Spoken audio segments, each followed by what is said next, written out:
I finally lied. Hello. Am I streaming tonight? Hello. Can you hear me? Can you hear me tonight? Hello. Hello, I'm EP Sheepy. I'm Aranzia Petronella Sheepy, and I am back for another dose of my brain cells are gonna do the best they can do while I'm being incredibly afraid of everything. Hello! On this fine Monday. This fine Monday. It's good to see you. It's good to see you. So welcome back. So yesterday was my first stream back after being absent for a little bit for an academic to-do. And now EP's back. And more academic than ever. With the two whole brain cells ready to solve mysteries. Solve mysteries involving ghosts, no less. We love ghosts. We love ghosts. What would we be? What would this channel be without ghosts? Hey, Bleaties? We require that ghosts exist, pretty much. And before anybody says, "Ah, yes, but Danganronpa and Doki Doki don't have ghosts," I disagree. Those games totally have ghosts. We just don't necessarily see them. A lot of people die. There's got to be ghosts, right? So here we are. So we're back. We're back. And I once again have my pacifier. I've got my dummy in my mouth at the ready because I'm a big baby. I'm a big PU55Y. And I am so sure I'm going to get horribly spooked. So we finally finished Shogo's story, which turned out to just be the prologue, which is fucking wild. I thought that, like, he was the main protagonist, but no, it turns out that he was just one story of a bunch. And now we're on to the real game, TM. Bleh. We're on to the real game, which is exploring the stories of other characters that we actually met while we were Shogo. So we have Yakko, the young delinquent girl at the high school, which is the story that we're playing through right now. And then there was Tsutsumi, I believe. It could be Susumi or Tsusugi, one of the two. The police officer who we bumped into at the park. And then the lady. The lady who lost her son, who we bumped into in the scenic spot. So we are going to be doing all of their stories, but since we've started with Yakko's story, I kind of feel like we should do that one. You know, I've started, so I've finished, kind of a deal. So I feel like if you don't like hearing girls scream and jump and swear, being angry and spooked, this might not be the stream for you. If, on the other hand, you find those things incredibly entertaining and want to hear me suffer because I hate jump scares, welcome. Come on in. You're in exactly the right place. And the only person that really wants to leave is me. But I can't leave. I'm committed. I started playing, so I have to finish. So, it's time for the bit. It's time for the spell. Time for EP's magic circle secret. We're going to teleport into the game. Ahem. Baramu. Take me to a place that will spook me. I don't want to do this. Please don't take me. Why? I don't want to do it. But I don't have a choice. Poof. Here I am. Hey Mel, good to see you. Welcome back. We are going back into the game. Hopefully you can hear everything okay. If the music is too loud or too quiet, let me know. So here we are, Paranormal Site 7, the 7 spooks of Weebville. And I am quite anxious because yesterday was a lot. yesterday was a lot. So we finished Shogo's story, which turned out to just be the prologue, which is crazy. I thought that was like our main story protagonist, but it's not! And it never was! It never was, Bleeties! And, Hurue, that was the name of the lady who lost her son that we bumped into. And then, it was Tsustumi. Tsustumi, the policeman we bumped into. So we have started Yakko's story. We started Yakko's story! And I am... I am very nervous because this episode that we did yesterday, the spirit board and the 2 things to remember, really shit me up. It really shit me up. I've got my dummy, so I should be brave, right? I should be brave and strong. But this one has been scarier than this one so far. So Bleeties, you're gonna have to give all the head pats, you're gonna have to use all the funny emotes, you're gonna have to do everything in your power to stop me running away. Like a massive wah-wah crybaby. Get the ambulance on speed dial. I'm ready. As ready as I can be. As ready as I can be for someone who hates jump scares. Okay. Part 3 of Yakko's story, Escape from Komagata High. You see, yesterday Mio was framed as if she was helping us, but I'm not convinced. I'm starting to think that maybe there's more to Mio. Maybe Mio isn't such a help to us, right? Maybe Mio is actually setting us up for something here. So, let's read the EP. Ahem. After Yakko acquires the curse of the Fool's Possession, Mio tries to persuade her to give it up after going on to the rite of possession. The rite of resurrection, excuse me. The effects of other curse echoes are already appearing at the school, so the 2 hurry to escape the classroom. So we have been spooked, we have been scared, we have been chased, and this is why you don't fuck with Ouija boards. Don't mess with the occult stuff you don't understand. Because then you end up like me, being like mega spooked. Mega spooked. And you have to wear a dummy all the time, you know? So this is Komagata High School interior. Hey Mio, what was that just now? Could it be another curse echo different from mine? Yeah, so our girl Yakko has just come into a curse echo by communing with a Ouija board. A very Japanese style Ouija board. And after like 4 different jump scares, we discover that we have a curse stone. We have a curse stone, and now we have to go and curse other people because that's what it makes us do, even when I don't want to. And I can prove that it does that when I don't want it to, because all the way through the prologue, it told me to press Q on my keyboard to curse somebody. And I never once pressed it. But it still cursed people anyway.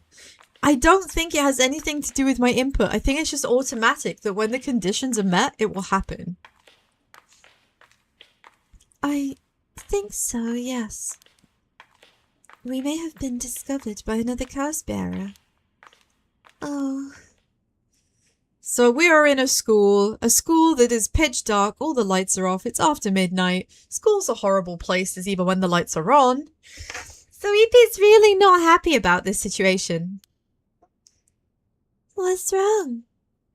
Shh. Someone's there, in that classroom. What? I'm starting to think I should turn my headset down. Maybe let's just move it down a couple of knots because it's gone super, super quiet. And whenever it goes super quiet, there's always a jump scare. God damn it. Something moved inside. Well, please, Do I ignore and proceed, or do I check it out stealthily? Oh, I feel like if I ignore it, I'm gonna get jump scared from behind, and if I check it out stealthily, I'll get jump scared from in front. So I feel like this is a lose-lose either way. Do you know what? Let's just do the things. Let's just do the things in order. Let's ignore and proceed, right? Let's see if that ends up getting us a bad ending. We don't need to check it out, right? Let's hurry up and get out of here. Maybe. The person who used the Kasaku may be in there. If we could see who it is, it could help us later. Oh, okay, so I have a choice, but I don't actually have a choice. God damn it, game. Please, they lied to me. They said I had a choice, but I didn't have a choice. I didn't have a choice. Right, okay, but just a glimpse. Be careful. I don't want to look. I don't want to look. I don't want to look. I don't want to look. Oh, I don't want to look. Can you see anything? I don't want to see. Oh, this is awful. I'm literally like covering my eyes with my hand because I'm afraid. Try and get to look around. I don't want to look around. I know what's going to happen. There's going to be something that scares me. There's a person in here. There's two people talking? Wait, isn't that the teacher? Isn't that the teacher from the start of the game? From the start of this chapter? The dude with the funky 70s hairstyle? Is that our homeroom teacher, Mr. Junoichi? And the person with him is Hitomi from Class A? Why? What? Oh my... What is going on here? That bastard! Uh-oh. He's at it again. Wait, so is he like famous for like preying on the kids or something? I have to kill him. I won't let him get away with this. Okay, no, you don't have to kill him. Okay, Yakko, you don't have to kill him. This is 100% unnecessary. You don't need to do this. You don't need to kill him. We don't need to kill anyone. No one needs to die. Let's just move along. This is not our problem. What? The curse. I could kill him with it. No, Yakko, you can't use the curse stone. What's gotten into you? Resist it. Oh. Who's there? Someone there? This is bad. We have to go before they see us. Why was he with Hitomi? He was last seen with Hitomi Okuda in a classroom late at night by Yakko and Mio. He was an honor student at the top of his class back in his high school days, the apple of his parents' eyes. He was placed under immense pressure to end a first-rate university. I mean, isn't that just like being the child of any Asian parentage? Constant pressure to be the best. I'm gonna have a little sippy a sec. I appear to have a bit of a dry throat from all the yapping. There we go. Pardon me, Blair. Yeah, the family's plans came to naught, however, when the pressure caused Kohei to sink into a depression and fail his entrance exam. Even at the university he was able to enter, he struggled to keep up with his classes, leaving him a vain but wounded young man. I feel like this sounds very similar, doesn't it, to the story of the girl who allegedly killed herself. Like, she failed. She was an honor student, and then she began failing everything. Like, she couldn't keep attending, and they were blaming the stepfather. I'm not sure about that. Maybe it's something to do with this dude. Maybe it's his curse. He never aspired to be a teacher, but he figured it was the least he could do with his talents. He considers his students beneath him and looks down on them all. That's not very nice. Hitomi Okuda, look at that amazing hairstyle for the time. I love these period hairstyles are so, oh, they're so good. There's so much flavor in them. Hitomi is a rebellious student in class 2A. On a rare occasion when she does show up to school, she skips classes and spends her time hanging out on the rooftop with troublemakers. That's such an anime trope, isn't it? Hanging out on the roof. Hitomi is regarded by the teachers as one of the worst offenders among the delinquents. Ah, so she's considered a super delinquent. Blech. Hitomi was fairly ordinary when she started, but trouble at home in her first year. What is it? Okay, so all of these students and everybody involved in this case seems to have trouble at home. I feel like that's a thread. That's a thread that's gonna help us solve the case. Clearly, it's something to do with discontent at home that's manifesting this curse or this bad juju. So she's been warned about dress code violations, but she doesn't care. She has reactionary rampages around the school and breaks windows and disrupts classes. Oh, goodness me. She's even been corporal punishment, which means that she's been, like, whipped or paddled or something. I mean, shit knows, that's gonna hurt. So she's been, like, beaten by the teachers, basically, in a desperate attempt to straighten her out, but it hasn't made any difference. So the teacher may have seen us. The teacher may have seen us. So we have run. It is pitch dark. It is pitch dark. I don't like this at all. There's too many opportunities for jump scares. And before anybody says, turn your brightness up, EP. Come on, Emma P. Use those 2 brain cells of yours. Turn the brightness up so you can see. My brightness is on max. My brightness is on max and it's still just as dark as the screen that you guys are seeing, okay? It seems like they're not coming after us. Let's hope they didn't see our faces. But Yakko, what came over you all of a sudden? Sorry. Thanks for stopping me.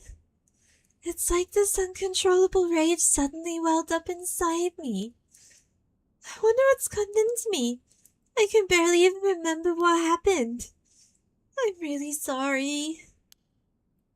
And we saw this happen with Shogo as well. These cursed tools, these cursed stones, these tools of cursing, Beresixiglest. They seem to be making the people wielding them hungry to use them, don't they? They seem to be making the wielders hungry to use them, which is a bit of a concern. And Shogo very, very quickly and easily succumbed to that. So it would be best if Yakko didn't come to that. I do think it's partly the curse influence on you, but we certainly saw something shocking. My heart's still pounding. I'm a little surprised you know Hitomi from Class A. She tends to stand out a lot. I guess that's because she's a troublemaker? Gotcha. Well, she certainly does dress like a delinquent, though she barely shows up to school. But could Mr. Junouchi or Hitomi... What the fuck is that beside me? What is that? Please, sweeties, do you see the screaming face? Do you see this? I don't like this. I don't like this. It's like one ring to rule them all. Yeah, for sure. It has the same power. It's Jeff. Do you know what? Calling it Jeff makes it a lot less frightening. Calling it Jeff makes it a lot less frightening. Could he be the curse bearer? I don't know, but we should be careful just in case. Why do I feel like I'm about to get jump scared? Yakko. When I give the signal, run. Go straight for the entrance. Don't look back, no matter what. So Mio knows it's there. Mio can feel it. She knows it's there. Huh? Why? Did something happen? What, you mean the terrifying, screaming, eyeless face behind us? Something happened, didn't it? What about you, Mio? I'll be fine. We'll meet up outside the school gates. If I'm not there in 10 minutes, go straight home, okay? Okay. Go. Right? Mio! Don't look back, don't look back! Oh god, I can't even look forward. I'm too afraid of the imminent jump scare. I'm too afraid of the imminent jump scare. Oh, I don't like this. I have to get outside. Let's see, to get to the gates, I have to go by the gym And what? And what? Where's... Huh? What are you doing, miss? Wait! Who are you? Oh, is this the janitor? Hey, Pig, good to see you! I've already been terrified and I've only been playing for like 15 minutes. Welcome back! It's great to see you! You shouldn't be here this late. Don't you know what time it is? Oh, Mr. Ashimiya. Well, if it isn't little Yakko. Anyway, students ain't supposed to be outside playing around at night. Thank you for the head pat. I really appreciate it. I'm afeared. Oh, dear me. Oh, I don't like it. I don't like it. So I think this is the janitor? Yeah, so Makoto Ashimiya. Makoto Ashimiya is the janitor at Komagata High School. His predecessor was nearing retirement, so he began working as my two brain cells just got horribly tangled up. So he began working as his replacement about 6 months ago. Makoto is popular among the students for his friendly and caring nature, going so far as to remember the names and faces of all those... Why would you need to remember the names and faces of everyone at the school? Okay, this guy is definitely a curse bearer. This guy is 100% cursed. He's gotta be. Although he appears a simple, amiable man, his occasional shrewd remarks have led to speculation that he may have led a far more interesting life than it seems. Whatever the truth may be, he'll be remembered as one of the 7 mysteries of Komagata High School for some time to come. He will be remembered as one of the 7 mysteries? Why would he be remembered as one of the 7 mysteries? What, because he remembers everybody's names? I know you're rough around the edges, but I didn't take you to act out like this. Hey, No Money! Thank you for the streak! It's great to see you! I'm having a horrible time. Please send all your good egg energy this way. I am greatly afeared. I guess I should inform him that I am, I guess I should apologize. I guess apologizing would be the thing. I'm sorry. I forgot something back in the classroom. That look on his face.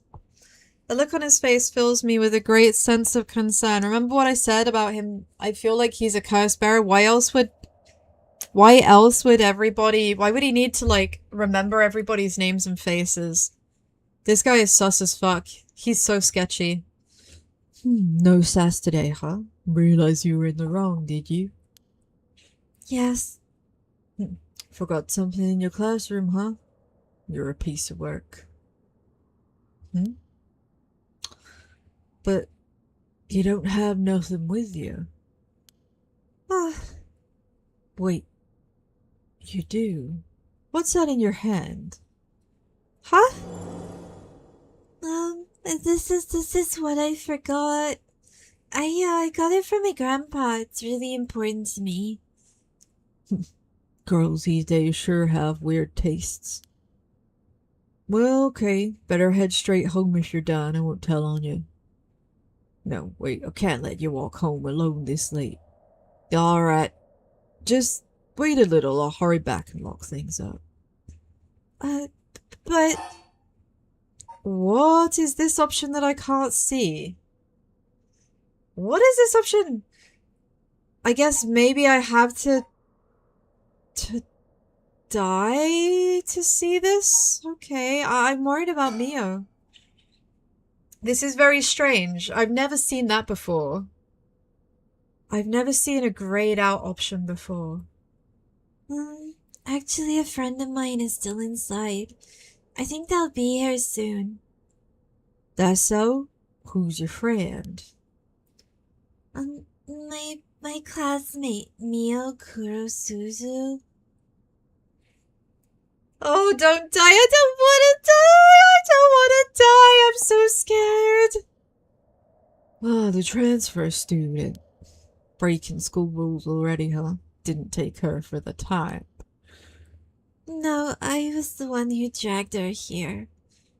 Ugh, whatever. I'll go take a look. It'll be safer if we go home together. Right. I feel like I was told to keep running, and we are not running. Who's the main character? Well, that's an excellent question, No Money. Because I thought the main character was the character that we were playing before, Shogo, and it turns out that was just the prologue. So now our current main character is Yakko. That's this girl here, who is a high school student. I didn't realize that the whole thing that we were doing was just the prologue. I thought that Shogo was going to be the main character and had like a bunch of branching different potential stories and outcomes, but no, that's not the case. That's not the case. And instead I'm here being spooked in this scary ass late at night dark closed locked up high school, and I don't like it. It's really not very fun. She's in the first floor hallways. Be careful though, you don't know what may be there. What's that supposed to mean? First floor, yeah? I'll be right back. I don't like this. I don't like this at all. It's so quiet. It's now 2 a.m., so it's been a while.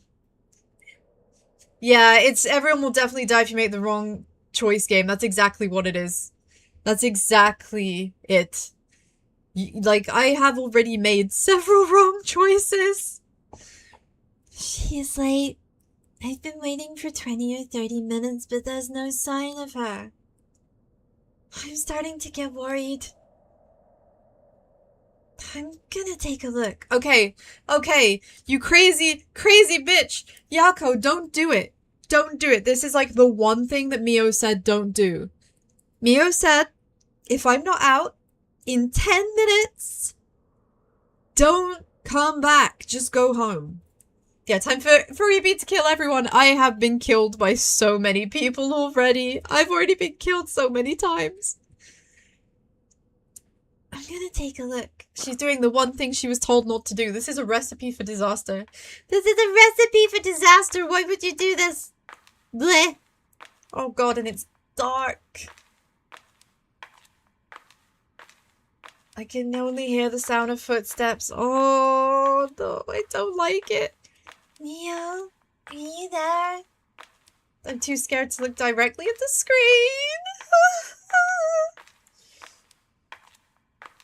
I don't like it. I don't like it. I don't like it. I don't like it. It's the audio more than anything. Oh god. Oh god, I don't wanna hear it. If I take maybe I just like reduce the oh no, I have to look around. Oh no. Oh no, this is bad. This is bad. This is real bad. Oh god. Oh god, she's dead. Oh god, she's dead. Mio, what the fuck? She's dead. Look, the curse is there. The curse is on her. Where did I go wrong this time? Oh god. It's my fault. It's all my fault. I left her alone with a curse bearer. Mio. But we don't even know. We don't even know who it was. The truth is... Protect me, please, please. Oh god, what happened? Oh god, then I died because... what did I say? What did I say? She said don't go back in. We went back in because we had no choice. We went back in because she didn't give us a choice, so of course the curse got us. Oh. My MLP, you seem to have arrived at a less than favorable result. But this was bound to happen. There's someone who must not be trusted. Once you have an idea of who it is, be sure to come back. I'm sure you'll see what you need to do differently. It's a difficult judgment for Yakko Sakazaki to make, you see. This chapter will remain incomplete for now. I recommend you try another route. Until then, try next time. Oh no, so literally we can't move on with this story. What did you miss, Space? Good to see you. You missed a murder. You've missed me being a big baby. And another murder. Oh man, you'd think that with all of the jump scares I'd start to become desensitized. I have not started to become desensitized at all. Oh, okay. So the grayed out option that we saw, I think maybe that's because that's information that we need to get from one of the other routes, right? We couldn't get it from this route, so we failed to escape. So we need to get information from one of these two to give us a different branch. So what are we gonna do? I think we should just go. Let's do the policeman. Because this guy is clearly sus. This guy has been sus all along, right? Everything about him is very suspicious. I think he's facilitating all of this, right, Bleaties? He's helping us murder each other. He gains something from it. I don't know what yet, but he definitely gains something. So let's do the crime scene investigation. Ahem. Newsreader Voice DP. Tatsuo Tsutsumi, Chief Inspector of the Metropolitan Police Department, 1st Investigative Division, is investigating the mysterious death of a fellow officer. He visits the scene of the incident, the former Yasuda Gardens, with his subordinate Jun Erio. Ah, so the Yasuda Gardens is where we were found. Well, I say we, Shogo, in the first line. The skunk blocked you? What skunk? What skunk? I'm so confused. The skunk blocked it? Oh no. We got cock blocked by not knowing it. Your way, so you crossed the street to meet another skunk. Ah! That's so rude. That's so rude. So you crossed the street just to get out of its way, and then another one rocked up like, hey fam, it's time to pay the toll. The question is, what kind of toll does a skunk ask for? You know, if you stamp your feet at the skunk will just stamp back. I've seen skunks having little hissy fits, and it's really unthreatening. It's really unthreatening, but it's kind of adorable the way that they just go, "Beh, beh, beh," at you and stamp their little feet. "Beh, beh, beh." It's really cute. It's really cute. I wouldn't want to get on the wrong end of one, though, I have to admit.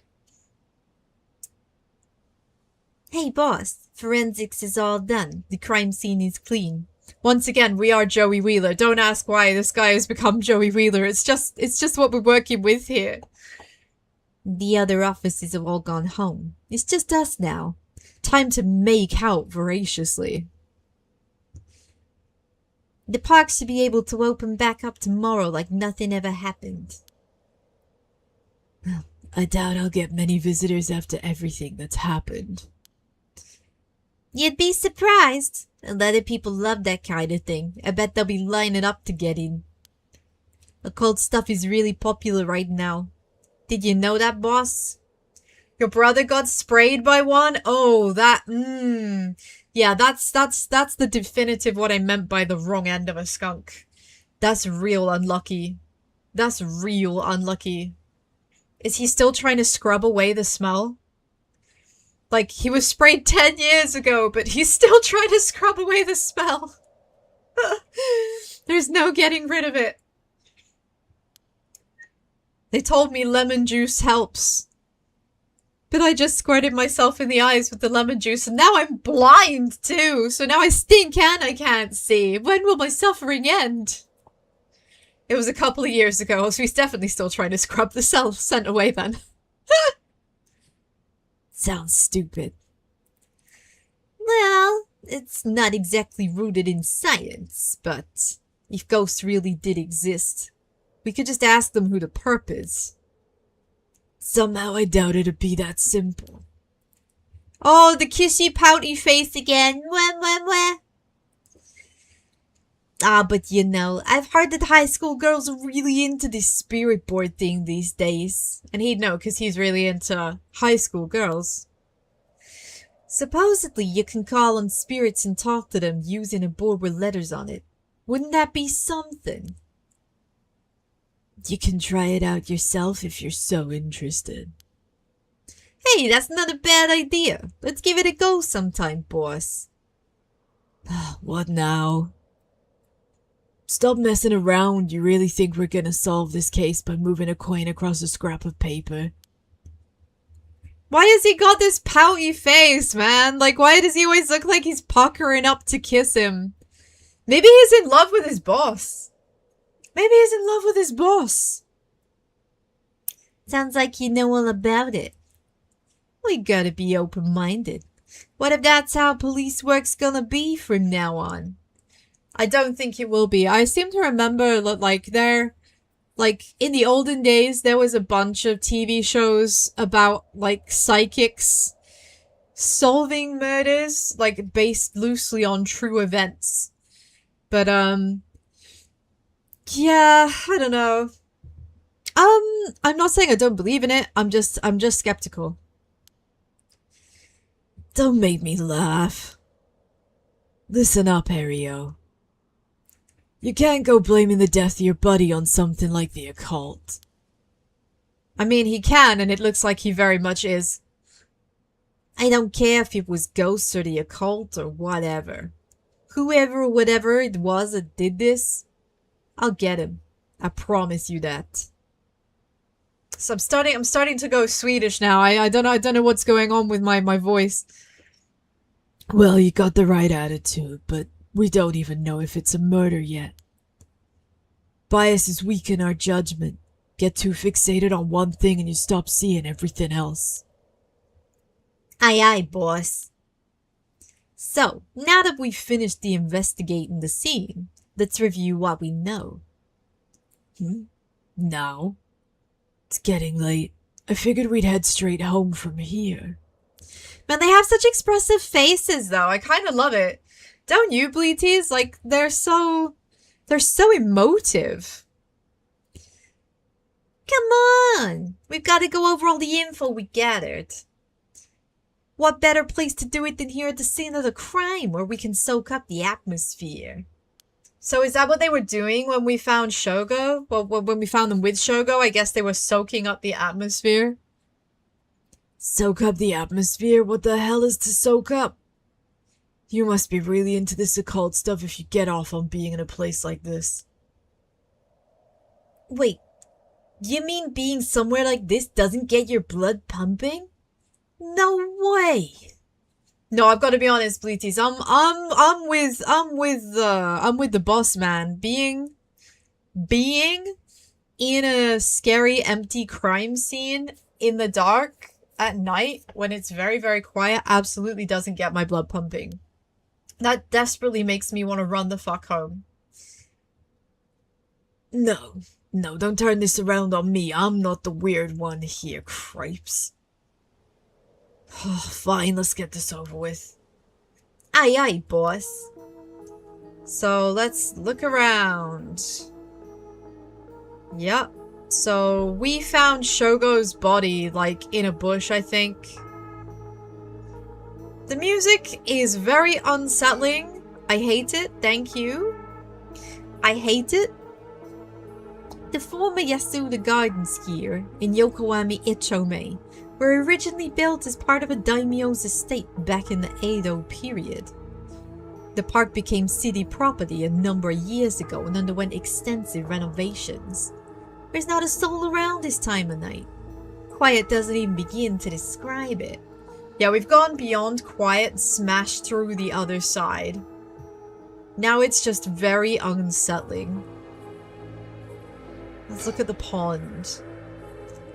This pond, they say it used to flow into the Sumida River. But the river became so polluted they cut it off. Yeah, they cut it off because of flooding. Is there anything up here I need to engage with? It doesn't look like it. Okay, so we've got the environment down. This is our buddy. This is our greenhorn. Jun Erio, a detective in the Tokyo Metropolitan Police Department 1st Investigative Division, or FID. He is a sergeant. It's his first time leading a case. It's like he graduated from rookie to newbie. Aww. He looks put together on the outside, but acts like a kid most of the time. Honestly, the force could use more people like him. So, I guess because of his enthusiasm, the force could use more people, and not because he acts like a kid. So let's talk about me. Let's talk about me, the old duffer, Tsustumi. But either way, I'm so glad you're back with the 1st Division, boss. I've always admired your work. You were like a god to me. You were the whole reason I became a detective in the first place. Ah, yeah, about that. People have been saying that ever since you first entered the academy, but... Yep, that's 'cause it's true. I couldn't believe you got transferred out of the 1st just as I was assigned to it. So getting to work this case now, just the two of us, is a dream come true. Man, that is the face of a man who is a little bit unhinged. He fits myself and makes him sound like they're part of the mafia. Oh.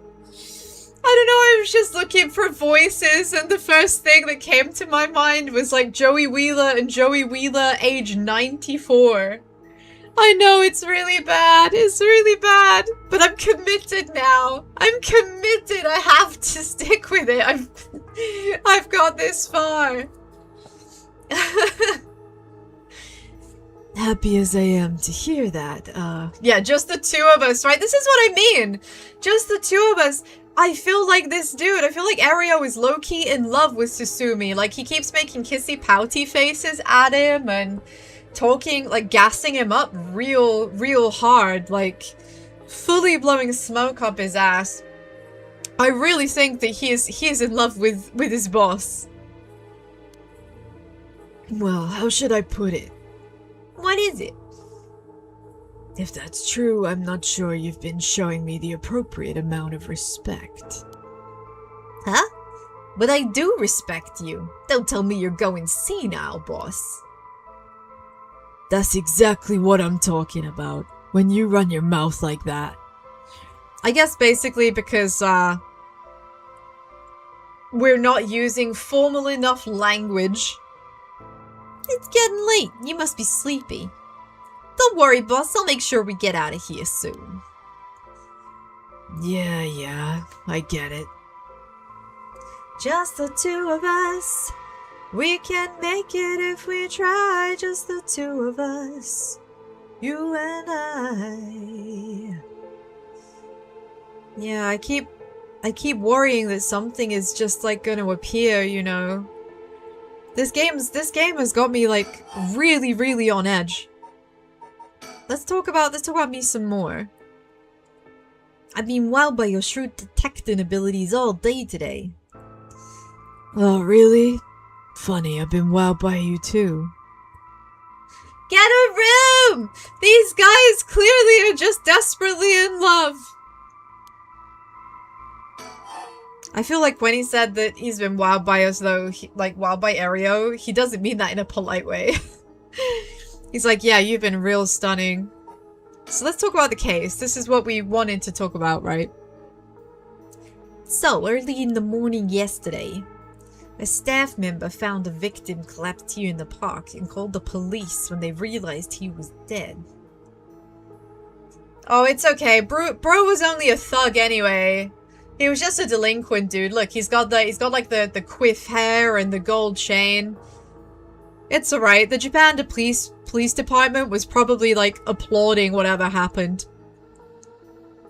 While there were no obvious external wounds, the fact he was a police officer and the evidence of a struggle means it's likely this was a murder. The Somida office sent over to us, since it involved the death of an officer, and we were tasked with the investigation. Oh wait, so this guy's a police officer? Was he undercover or something? Because he doesn't look like a police officer to me. What we need to do now is figure out what happened and whether there was foul play involved. I think that about sums it up.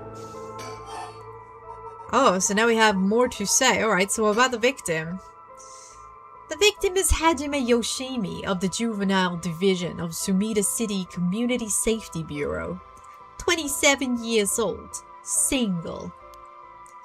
He mostly dealt with cases involving juveniles and education. His rank was senior police officer. Oh, so maybe that's why he was dressed kind of like what I would imagine kind of a high school delinquent who's out of uniform to look like, because he's mingling with them. So I guess to meet them on his own level, he has to dress that way, right? To fit in, to be regarded as cool. You knew him well, didn't you? What was he like? Yeah, look at him! Look at this abs- Dude! He just looks like the Mega Chad meme. Like, look at this. Look at the Giga Chad chin. Look at this face. Look at this face. That's a jaw that, like, sailed 1,000 ships. Holy fuck. Yeah, we were in the academy together. We still went out for drinks together every month or two. He couldn't be a little rowdy, but he was like a big brother to us all. He was kind and cared about his friends. For better or worse, he wasn't the uptight type of cop. The man always showed empathy, and I heard he was popular with the locals for it. Oh, right, okay. So he is the archetype, Bleaties. He's that archetype of looks like a delinquent, but is like actually like a big ol' softie. I'm immediately thinking of shit, what's his name? The dude from Hunter x Hunter. Anybody in here who watches Hunter x Hunter will know who I mean, almost certainly. He treated each and every troubled kid he met with compassion. He had a great track record when it came to rehabilitation. Sounds like we lost a good one. Yeah, we did. We truly did. I knew being a cop was dangerous. I knew something like this could happen, but it's never easy when it happens for real. I know the feeling. He didn't seem to care much about claiming the ranks, but he was at the top of our class. Only problem was he took on so much he had the most unfinished paperwork too. I always felt we'd need an unusual guy like him to help us solve our unusual cases. Unusual cases like this one, perhaps? That is, like, definitely really unusual. Oh, so now we get to know a bit more about this Hajime Yoshimi. A CSO, Community Safety Officer. Hajime was a police officer with the Sumida City Community Safety Bureau and was primarily responsible for juvenile and educational cases. He held the rank of head patrol officer and entered the force at the same time as Jun Erio. Hajime was found dead under mysterious circumstances at the former Yasuda Gardens early in the morning yesterday. Oh, see, what did I say? He was once a rebellious gang member himself. I told you. I told you, Bleaties. I knew it. He turned his life around and used his own experience to connect with troubled youth as a police officer. While his appearance and demeanor suggested a man who was rough around the edges, he was a passionate, loyal, and caring man at heart. Looked up to as a big bro. Aniki! Yoshimi achieved stellar results in his work, but consistently sloppy paperwork. He left behind a fiancée who he'd been dating since high school. Oh no, come on! Oh no, that's the real tragedy here. That's the real tragedy here. The dude was 27 and he had a high school sweetheart who he was engaged to be married to. So they would have met they've been together at least 10 years. Oh no. Oh, that's too sad. That's too sad. Well, I hate that. Don't worry, you're plenty unusual yourself. I mean, this is true, he is plenty unusual. Erio is kind of weird. Me? I was the most normal of my classmates. Which I guess is what makes you, like, a weirdo. Also, again, with the pouty face. Man, he just really wants to kiss his boss so bad. He wants to kiss his boss so bad. Besides, the real weirdo among us quit the academy a long time ago. There was one even weirder than you? Who is the real weirdo, please? The real weirdo? About the occult. Kissy kissy mwah mwah.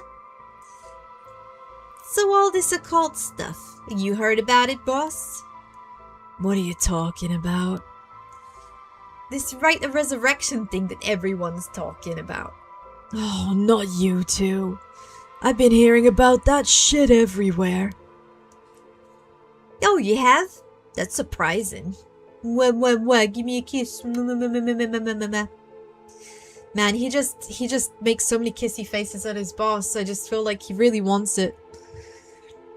Who cares what people are talking about? It's got nothing to do with our job. But don't you think the occult stuff with this feels, I don't know, realer somehow? Or should I say wheeler somehow? You're a third-rate duelist with a fourth-rate deck!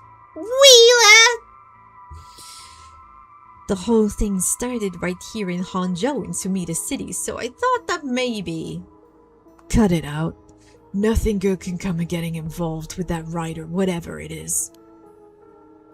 Sounds like you know all about it. It does sound like he knows all about it. This is a bit suspicious. Boss, are you secretly into the occult? Stop that. Seriously, this isn't a joke. I get why you'd be intrigued by something called the Rite of Resurrection after a buddy of yours died, but bringing the dead back to life, it's the stuff of fantasy, it's not real. So don't go hoping for miracles, got it? Yeah, he knows way more than he's letting on. He knows way more than he's letting on. So what about, more about us? Okay, so we can't talk more about us just yet. I guess maybe about the cause of death? As for the cause of death, we won't know until the autopsy is done. From what I've seen, though, it appeared to be some kind of acute heart failure. But since he had no record of chronic illness and had no visible wounds, it's possible that poison or drugs could have been involved. I mean, you say that, but look at his face! Look at his tortured face! Look at the veins, like, all over his face. This is not the face of someone who's just had a heart attack. Dying in the middle of the park like that certainly seems suspicious. We found signs of a struggle at the scene, as well as footprints belonging to an unidentified individual. We got people trying to identify the prints. If we can find out who they belong to, we might be able to figure out this whole thing. Yeah, wouldn't that be nice if that were the end of it? Man, he's kind of refreshingly optimistic, isn't he, Erio? Isn't Erio just refreshingly optimistic, Bleaties? Don't you wish as well that you could just be as optimistic? I know I do. I know I do. Just be like, yeah, wouldn't it be nice if we could just wrap this up and go home and that's the end of it and we'll have a nice respectful funeral and never speak of this ever again. The only thing Hajime had on him were his badge and his wallet in his pockets. So we can rule out a mugging. Though there probably weren't many people who'd think to try and mug a cop as big as him. I also heard that Hajime got into a fair few fights in his younger days. He started judo once he became an officer and rose up the ranks quickly. Sounds like the perp would have had to been pretty strong to take on Hajime. They would have had to have been strong? Or maybe a ghost? Perhaps.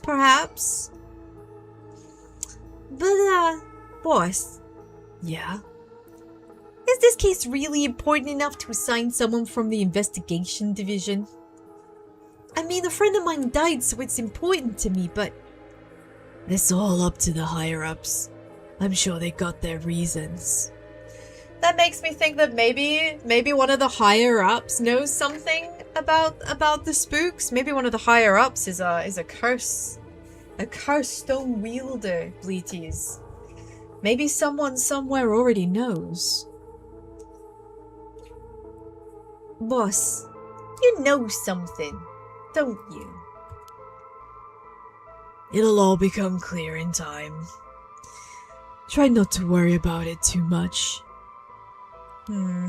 Thinking about it, the only thing we know for sure is the identity of the victim.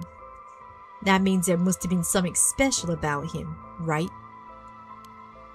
That does actually. That's a fair point. We only know the victim. We don't know anything else about the case, so rather than just sending in the regular units to deal with the investigation, the fact that they've sent in, like, the big boys does kind of imply that there was something about this guy that was more important, right? I didn't consider that, Bleaties. I didn't consider that, but that's a real good point. Maybe he knew something he wasn't supposed to. Some kind of secret or something. Ain't that right? You're pretty sharp sometimes, you know that. If you've picked up on that, you should be able to put the rest together yourself. So we know he knew something he shouldn't.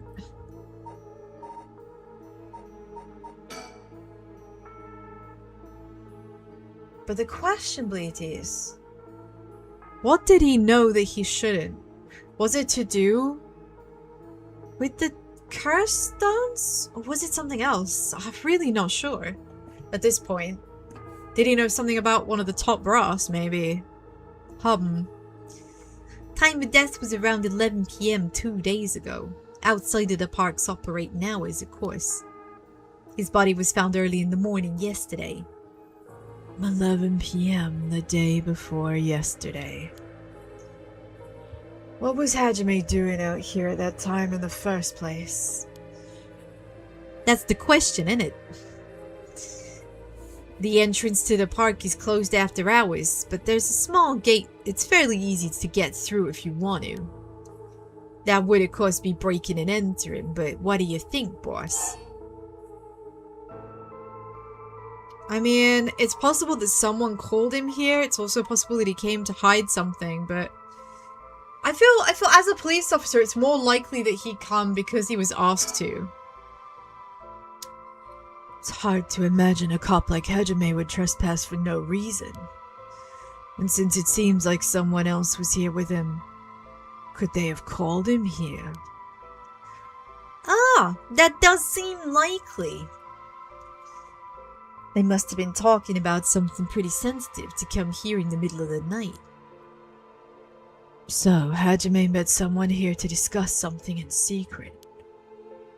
You know what, Bleaties? I commit. The next story, I'm gonna give them like the most British of British voices. Because I'm so ashamed. I'm so ashamed of this Joey Wheeler performance. This was not what I was going for at all. But here we are. Here we are, bruh. And then they got into a fight? No, that wouldn't match the cause of death. There were no wounds on the body that would indicate a spontaneous scuffle.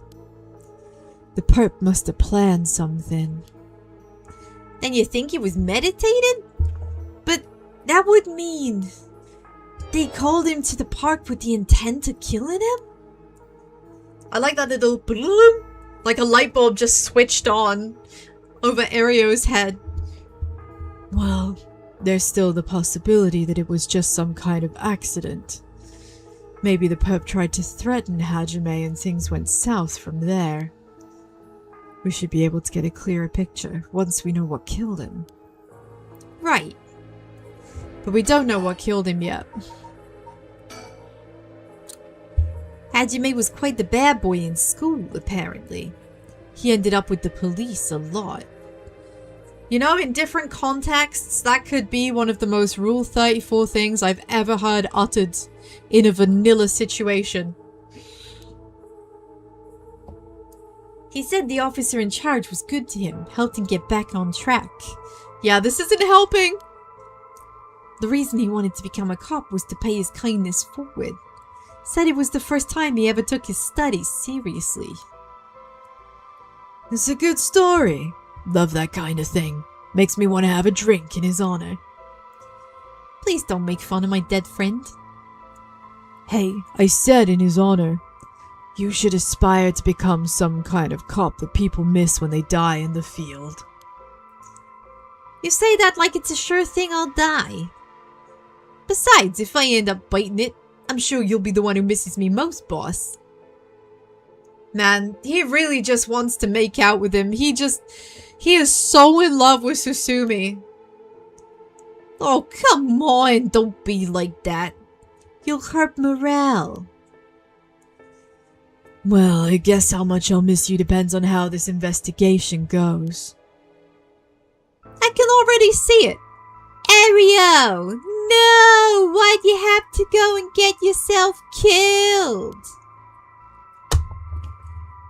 I mean, I look forward to the fan art of that scene. I have no idea what's going on in that head of yours. Yeah, that'd be a sight to see. I can't wait. You can't wait for your own death? Get it together, kid.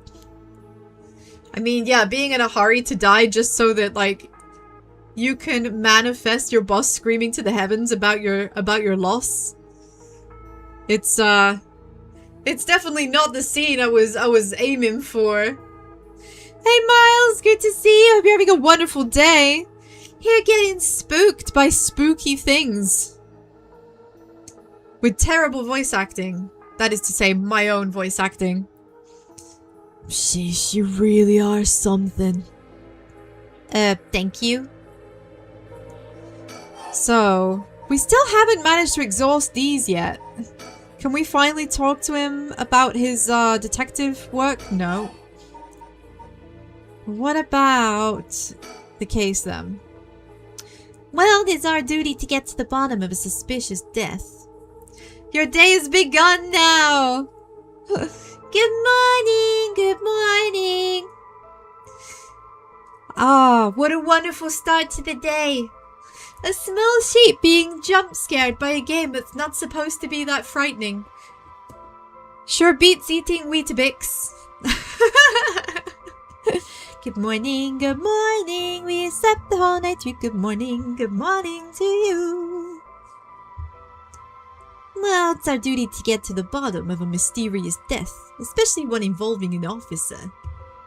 You've started it with my stream. Ah, bleh, thank you. What a great way to start. I hope it doesn't spook you too much. I've already been very spooked. To be honest, this has been the least spooky bit so far. You didn't have the displeasure of coming into my stream just as I got jump scared by a spooky ghost coming towards the screen. Tell us more about the victim. What about the victim's family? The Yoshimi family is from Kita Senju in Adachi City. But Hajime's parents died a long time ago. He lived there all alone, no siblings or anything. As you can see, where Joey Wheeler and Joey Wheeler Sr. cut me some slack. I am very English. It's going spooky. It's spooky. I went to his house a few times for drinks, so I was surprised. It's this huge, old-looking place. Thank you for the hydrate, Malvenger. I definitely need it. Today's sip of choice, apple and mango sparkling water. Delicious, delicious. Ah, thank you, thank you. We're all good eggs here. We're all good eggs here. Thank you for being a good egg. Like, you know, the kind of place that seems super haunted.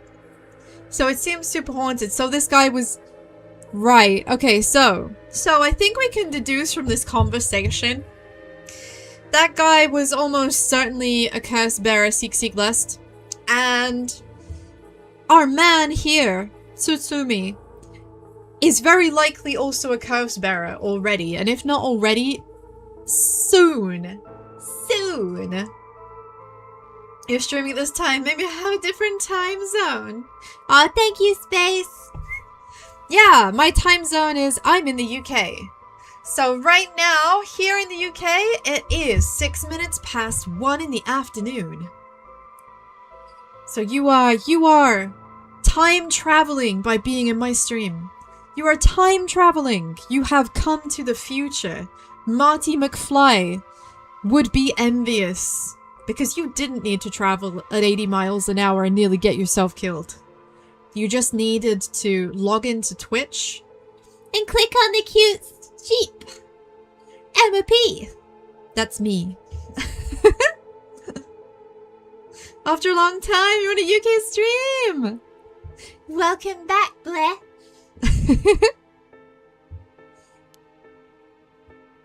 We love time traveling here. We have the Bleaties come from all over the world, don't you, Bleaties? We've got some Americans, some Aussies, some Kiwis. Occasionally we get visitors from China, Japan, all parts of Europe, particularly Germany and Spain. I guess I just appeal to the best good eggs. The best good eggs of the whole world. You're all good eggs. Thank you for being such good eggs. He lived there alone? It looked like the home of an old noble family. And today you're talking with America. We've got more Americans in the chat. Hello, America. It's hard to imagine him being such a delinquent living in a house like that. That means you have an extra layer of appreciation with the Joey Wheeler voice. You can tell that it's inauthentic and comedic. Aw, my day's been good, thank you so much. I hope that you're also having a great start. In fact, of course you're having a great start. You're here with us. You're here with the Bleaties. So it's gonna be the best day ever. You're gonna get up, go and do whatever it is that you do today, whether you work from home or you work in an office, or maybe you don't work. Maybe you have some other commitments. You're a carer, or you're in between things looking for something. It's gonna be the best day. It's gonna be the best day. There's that bias I was talking about. Thank you for the hat pat, alien. You don't go to an office. Do you work from home? You have the luxury of staying in? Or are you more of a farming type? EP used to be a farmer. EP's been a farmer in the past. Oh, thank you so much for the follow. Look, you even get your own little follow sheep across the bottom of the screen. There he goes. There he goes. So we're pretty sure now that our dude is a curse bearer, and he comes from a long line of curse bearers. Seek less. You work from home and sometimes go with your dad for farming. Oh, see, that's the best. You get the best of both worlds. Working from home is awesome because you can roll out of your bed and go straight into the office. Although work-life separation can be difficult. Did I complete Mio's story, Alien? I did not. Also, farming is awesome. I love being outside. Being outside and just... Oh, man. I used to work on a farm and my day would start at 5 a.m. And just being there for the sunrise. Oh, it's the dog's nuts. Did I complete Mio's story, though? No. So, we got to a point in Mio's story there was a dead end, and we were told at that point to do a different story. So EP got jump scared like 4 times at the start of stream, and then was told, get cock blocked and go do another story because you cannot avoid dying in this story right now. So now we're here. We're doing the police line, Tsustumi and Erio, or should I say Joey Wheeler and Joey Wheeler Senior. And I'm pretty sure that Erio, we're investigating the death of Erio's friend, who's also a policeman. And he, we think that he's from an old noble family of curse bearers. Seek lust. Yeah, you like it too, but you mostly do art in your free time because you're like, yeah, that's fair enough. There's nothing wrong with that. Oh no, you got hurt. Oh god. Get well soon. Get well soon. Sending good energy your way. Getting hurt is sucks. Getting hurt sucks. Wishing you a speedy recovery. Wishing you a speedy recovery. That's a bias too. He never talked about any of that. Even when we were drunk, so I don't know much about it. Oh, one more thing. Yeah? Hajime was engaged. Yeah, so we read Hajime's story and he was engaged to his high school sweetheart. The dude was 27, so that's real sad. That means that he was with his girlfriend for at least like 10 years. That's too sad. Oh, you got hurt while you were farming with your dad.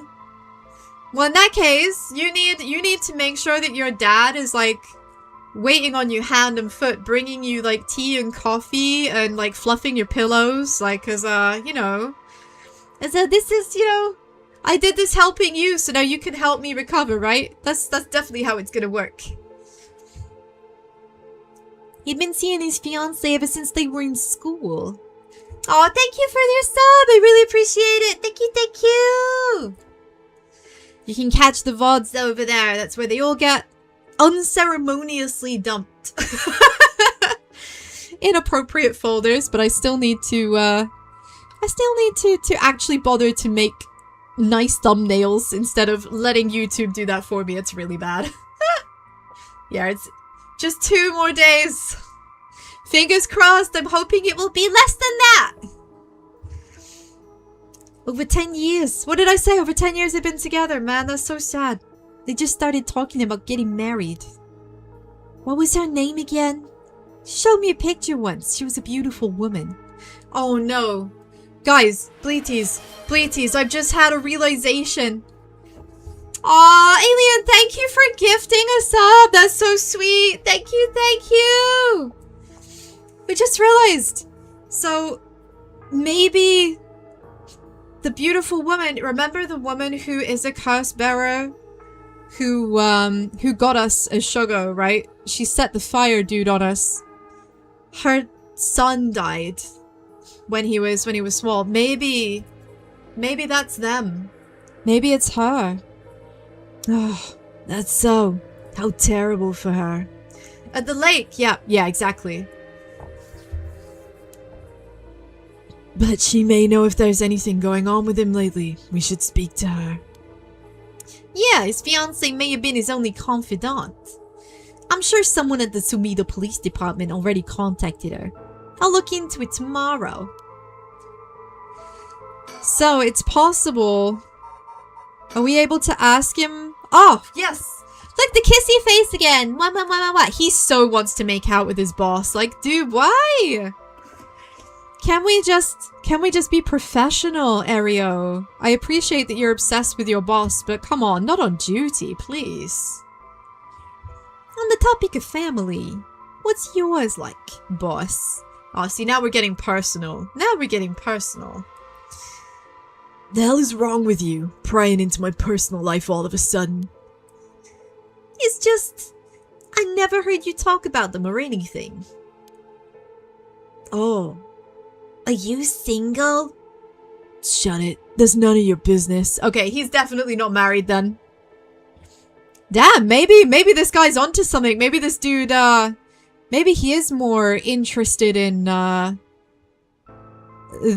male persuasion. This emote's really cute. You're welcome! There's a bunch of emotes. I've been updating them gradually. with everybody's donations. That's where your donations and your ad revenue goes. I invest it back into adding stuff to the stream to make your experience more interesting. Prying into personal life, mate, the detective could care less if you pry or not, literally. It is, it's me. I have many sheep themed, but also I have some non-sheep themed emotes that I swap out periodically. We've currently got Love You Forever still in there right now. We like that one. We like that one, don't we, Bleaties? Love you forever. Love you forever. Love you forever. I'm not a psycho. I'm not a psycho. You just have to love me forever or I'll fucking murder you. Yeah. Well, since I joined the force, I've been thinking. The department really pressures young officers to get married. I wonder why that is. You don't say anything like that, though. How should I know? I caved to the pressure myself and got married something 20-odd years ago.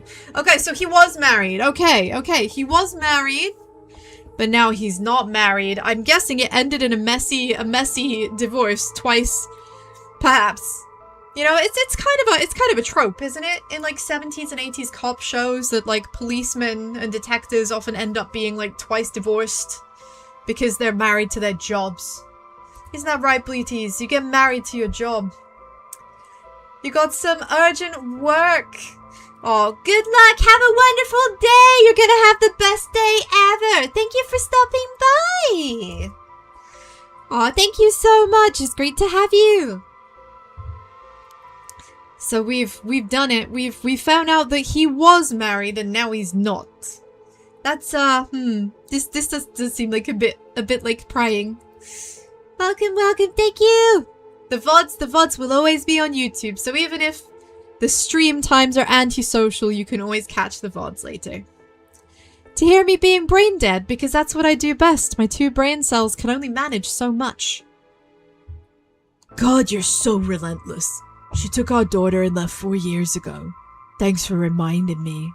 Wait a minute, took our daughter and left 4 years ago? Oh no. Dude, you can totally rock some sunglasses. Look at this dude. He's got like... Wearing sunglasses at night, isn't that just like the fucking like hardest shit? That's so hard. This man goes real hard. He's so cool he wears sunglasses at night.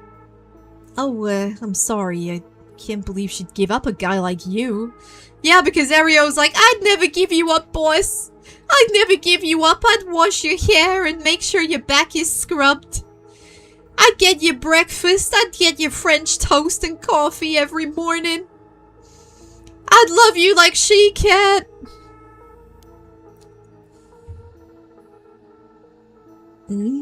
Never was so much. Too focused on work. What did I say? Married to the job. Married to the job. I come home late only to get called right back out again. Plus, being a cop is dangerous work. I don't blame her for getting fed up with it all. How sad.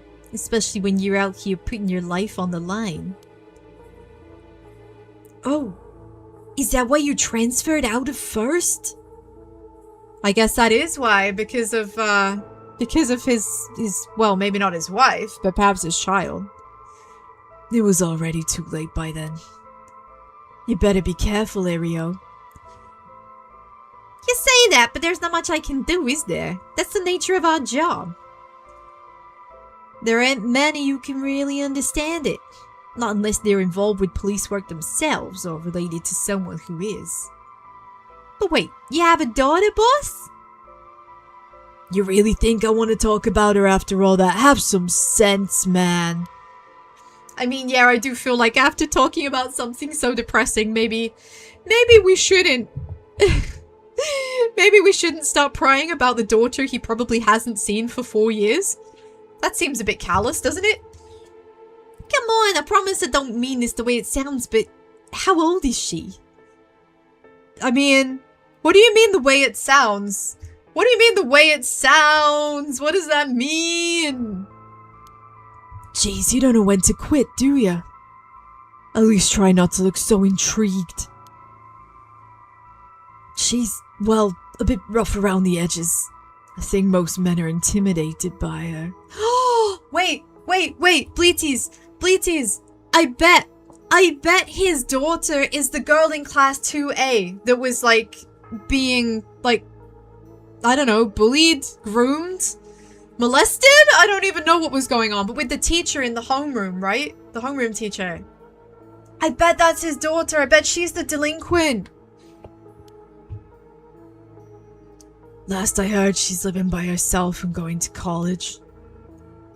Wow, a college student and love an educated lady. Stop that. What kind of cop are you making baseless assumptions like that? Well, she's living on her own, though. You must worry about her. Man, a young girl living on her own is literally the premise for just about every miraculous anime romance story ever, because it doesn't work if your parents live at home. You know? Think about, like Toradora, right? None of that would have worked if her mom had always been home all the time. And if you haven't seen Toradora, even if you don't like romance anime, I'm not really a romance anime person, but if you don't really like romance anime, Toradora is still amazing. I do recommend it if you haven't seen it. And if you have, you totally understand what I'm talking about already. Bleh. Mori, I don't even know where she lives. Oh, so she hasn't told you. Probably because she knows you follow around everywhere. I would not. I don't think. No, he definitely would. Your dad's a detective? Fuck off. There is no way he's not making sure that you are checked constantly and under surveillance. Come on now, we both know that's not true. Listen here. You may look like a mean old man, but you sure have a soft side. And that's why I love you, boss. What? Is that supposed to be a compliment? I can't keep up with you. We're done talking about this. Okay, does that mean we're finally almost done talking? No, we haven't! We're not done talking about this. God. There is so much dialogue here. This is you're loving the sheepy dub. I'm doing my best. But it's oh god, my range. My range. It's 100 different voices that all sound remarkably the same. Hey, boss. I looked into the case that Hajime was running. Oh, great. That's the kind of stuff I want to know. What was Hajime working on the day he died? Well, according to his report from the day before, he had 2 cases involving juveniles. Uh-huh. I mean, that's normal. That was his job. The first was the suicide of a high school girl who jumped off a building in Kamizawa last week. Oh, shit. So these people are definitely all related to each other in some way, shape, or form. So the guy who is dropped dead on the floor was investigating. Oh, man. That means he's probably been hit by the same spook, right? The spook that killed Mio? Yeah, I did hear about that. The girl's name was Michio Shiraishi. She was a second-year student at Komagata High School. But it seems, wrong voice, that it seems as though Hajime had contact with her even before this incident. So she'd been in trouble for some time. Well, that's the thing. About a month ago, he happened to see her walking around town.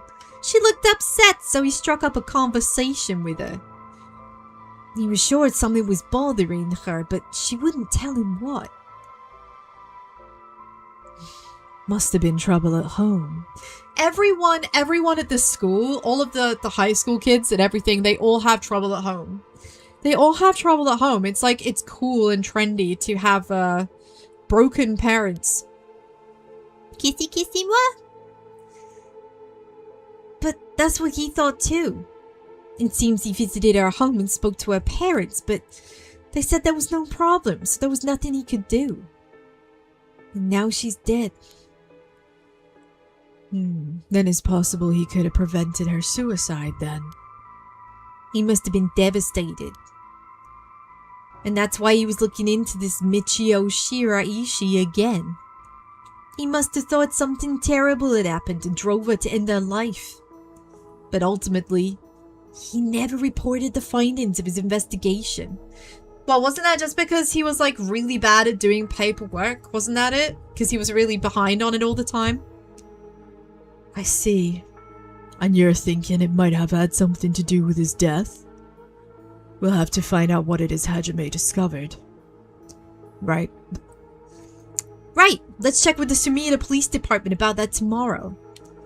So is that everything about the victim? No? Can we ask Tsustumi a bit more? Maybe. We're almost near...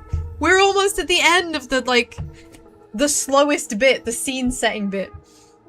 Man, this has been a slow scene set, I have to say. Compared to Shogo, I feel like this has taken quite a bit longer. Or maybe it's just my memory. That reminds me. If you got married 20 years ago, it must have been right around the Nejima murder. You know your history. Yeah, that happened a year or two after our wedding. So you were the one who arrested the killer, weren't you? We studied that case at the academy. I was only in elementary school at the time, but I still remember people talking about some dangerous criminal getting arrested. Oh, that was just... cracking the case, finding the guy, it was all just happenstance. I'd really rather not think about it. It was a disturbing case. Look at his pout! Look at his pout! It's like he smelt something bad. Did it not make your skin crawl when you learned about it at the academy? It did. We were all terrified. Sounds about right. No one could believe such a mild man could have committed such a terrible murder. If we'd overlooked one little thing, we'd never have caught him at all. I think I remember hearing there was only one charge brought against him in the end. I want to know more about this murder. I feel like we haven't been told nearly enough, Bleaties. That's right. We didn't have the evidence. I knew there was no way such a meticulously planned crime could have been there first, but... well, we may have stuck Fumichika Nejima in a cell, but it was no victory. He always had the upper hand. And all the damage he did to everyone involved, especially the victim's classmates. Victim's classmates? Wait, so it was a teacher? A teacher who I guess murdered a bunch of kids? It's already been 20 years. God damn it. This is why I try not to think about it. I'm sorry. So now we finally know some more about the Nejima murders, Bleaties. Let's have the EP newsreader voice back. Ahem.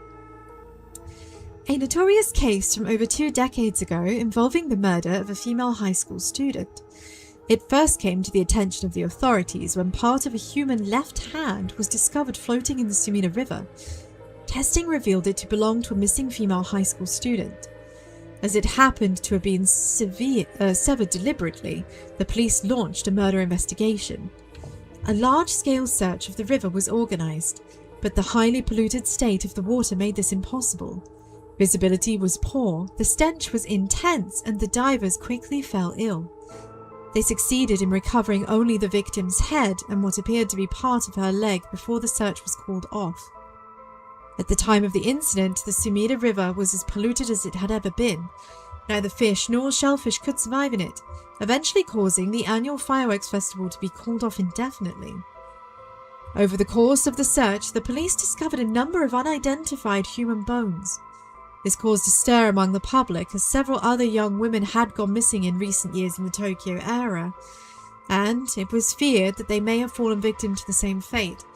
Forensic technology at the time, however, weren't advanced enough to determine the identities of the deceased, and so the police were unable to open any inquiries. Anakin Skywalker could also 1v20 little kids. Yes he could! Yes, he could! Oh dear. And wasn't that a sad sight? Wasn't that a sad sight? Was it like Robot Chicken that did a spoof of that scene? of him, like, mowing down the kids, but in his mind's eye, he was seeing a field of sunflowers. And then after he's like done cutting down the sunflowers, the scene changes and it's him with Padme, and he's offering Padme like a bunch of flowers, a bunch of sunflowers that he picked just for her, and she just like fucking faints. Oh dear. Due to the overwhelming lack of circumstantial evidence, the investigation ground to a halt until a hitherto unrelated individual came to his attention. During questioning about a separate incident, Fumichika Nejima, a 36-year-old shop owner with no relation to the victim, divulged details about her that had never been released to the general public. An investigation into his background was conducted, which led to his arrest. Nejima testified that he had snatched his victim from the street and confined her in an underground storeroom at his shop, which also served as his living quarters. He chose her for no special reason, but simply decided she was an opportune target on seeing her walking alone at night. Wow, that's too believable. That's too believable, and one of the reasons I hate walking alone at night. After keeping her locked up for several days, he restrained her, sewed her mouth shut, and severed her fingers and toes with a box. Okay, bleaties who are squeamish, you might not want to listen to this. You might not want to listen to this, so just cover your ears for like 10 seconds, okay? 3, 2, 1. After keeping her locked up for several days, he restrained her, sewed her mouth shut, and severed her fingers and toes with a box cutter while she was conscious. As she screamed silently behind her sealed lips, he proceeded to her wrists, her ankles, her elbows, and her knees, working his way inward slowly and methodically. The victim constantly wavered in and out of consciousness, and her ordeal continued until she died of blood loss. This whole thing happened while she was alive and conscious. She was alive and conscious, and those of you who have worked in retail and open boxes are very familiar, I'm sure, with how incredibly not sharp box cutters are. This is horrific. This is truly, absolutely, horrendously horrific. Holy shit. And it's entirely possible that he may have done other things to her, but we don't know because there was no body to investigate, so to speak. So she may also have been subjected to SA, which is rough. So he may have sexually assaulted her and then mutilated her slowly and carefully, calculatedly, with a blunt blade. That's absolutely horrific.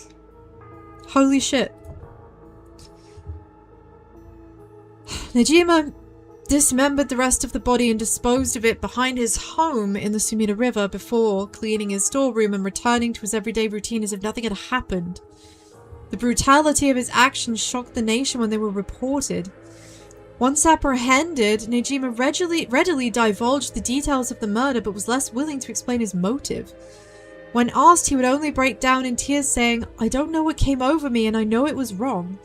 So I guess he was driven by a curse then. Shocked the nation? No shit, absolutely. Shocked the nation, shocked his family, shocked himself. Shocked the whole world. This is absolutely abhorrent. This is the worst kind of, like... This is awful. This is absolutely horrendous. There are no words for how diabolically evil what he did is. In the end, the police could extract nothing more from him than expressions of remorse. Although the efficiency of his methods strongly suggested that he'd committed similar crimes in the past, no corroborating evidence ever came to light. Nejima was sentenced to life in prison at the first hearing, and the sentence was imposed with no appeal from the defendant, so he definitely agreed that it was necessary. Yeah, so he was in a trance if he didn't know, like the victim from the Ouija board. Absolutely, Alien, that's exactly it. That's exactly it. He was doing these things and he just had no control.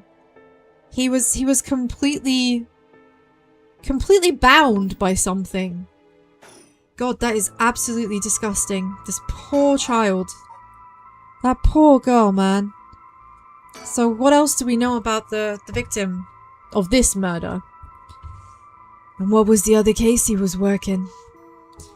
Well, this one is also related to a Komagata High student. A troublemaker named Hitomi Okuda. She seems to be the leader of a group of kids who get up to no good. Ah, yes. This is the student in Class A that I was talking about, right? So this is the one that was being, spoken to? We don't know exactly what was going on, but being spoken to by the homeroom teacher.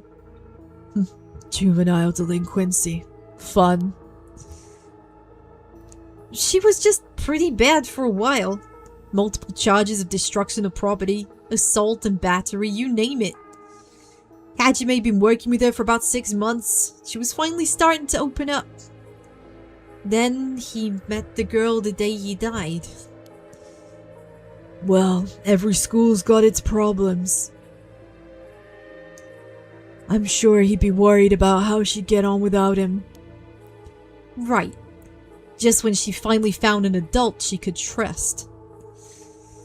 She might act out without someone to help her get through it. We'll have to make sure the Sumida Community Safety Bureau does that job. But, we can't rule out the possibility that meeting this delinquent girl had something to do with his death. I have to admit, I am kind of starting to wonder, is she the curse bearer? I mean, it's so possible that everybody in these stories could be a curse bearer at this point, right? It could be all of them. We'll get her for her interview too. Yeah, you're right. Kissy kissy moi. She may have been the last person to see him alive after all. I'll ask Sumida to introduce us tomorrow. Though, who knows if they'll actually let us talk with her. That's what we hired you for. Lay a little boyish charm on them like they need convincing. Boyish charm? Who isn't cursed at this point? Fuck, I think I'm cursed at this point.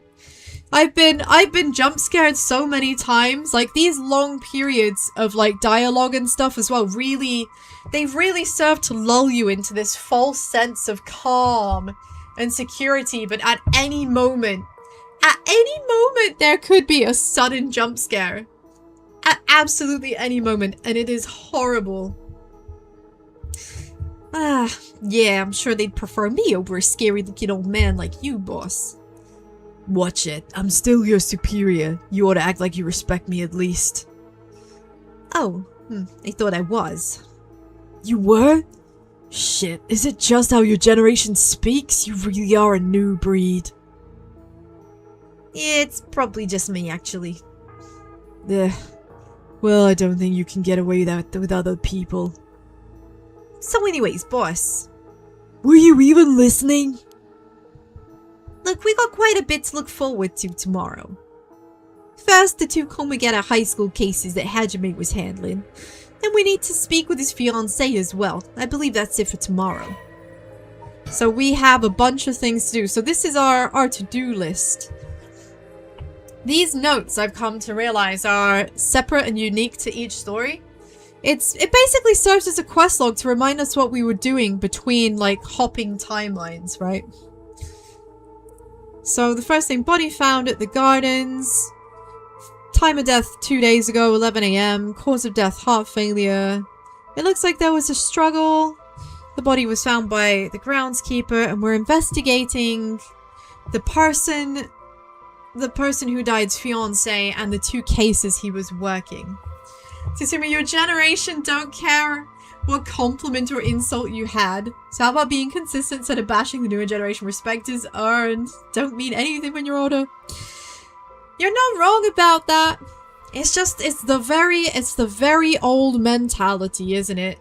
You know, this is 1970s Japan.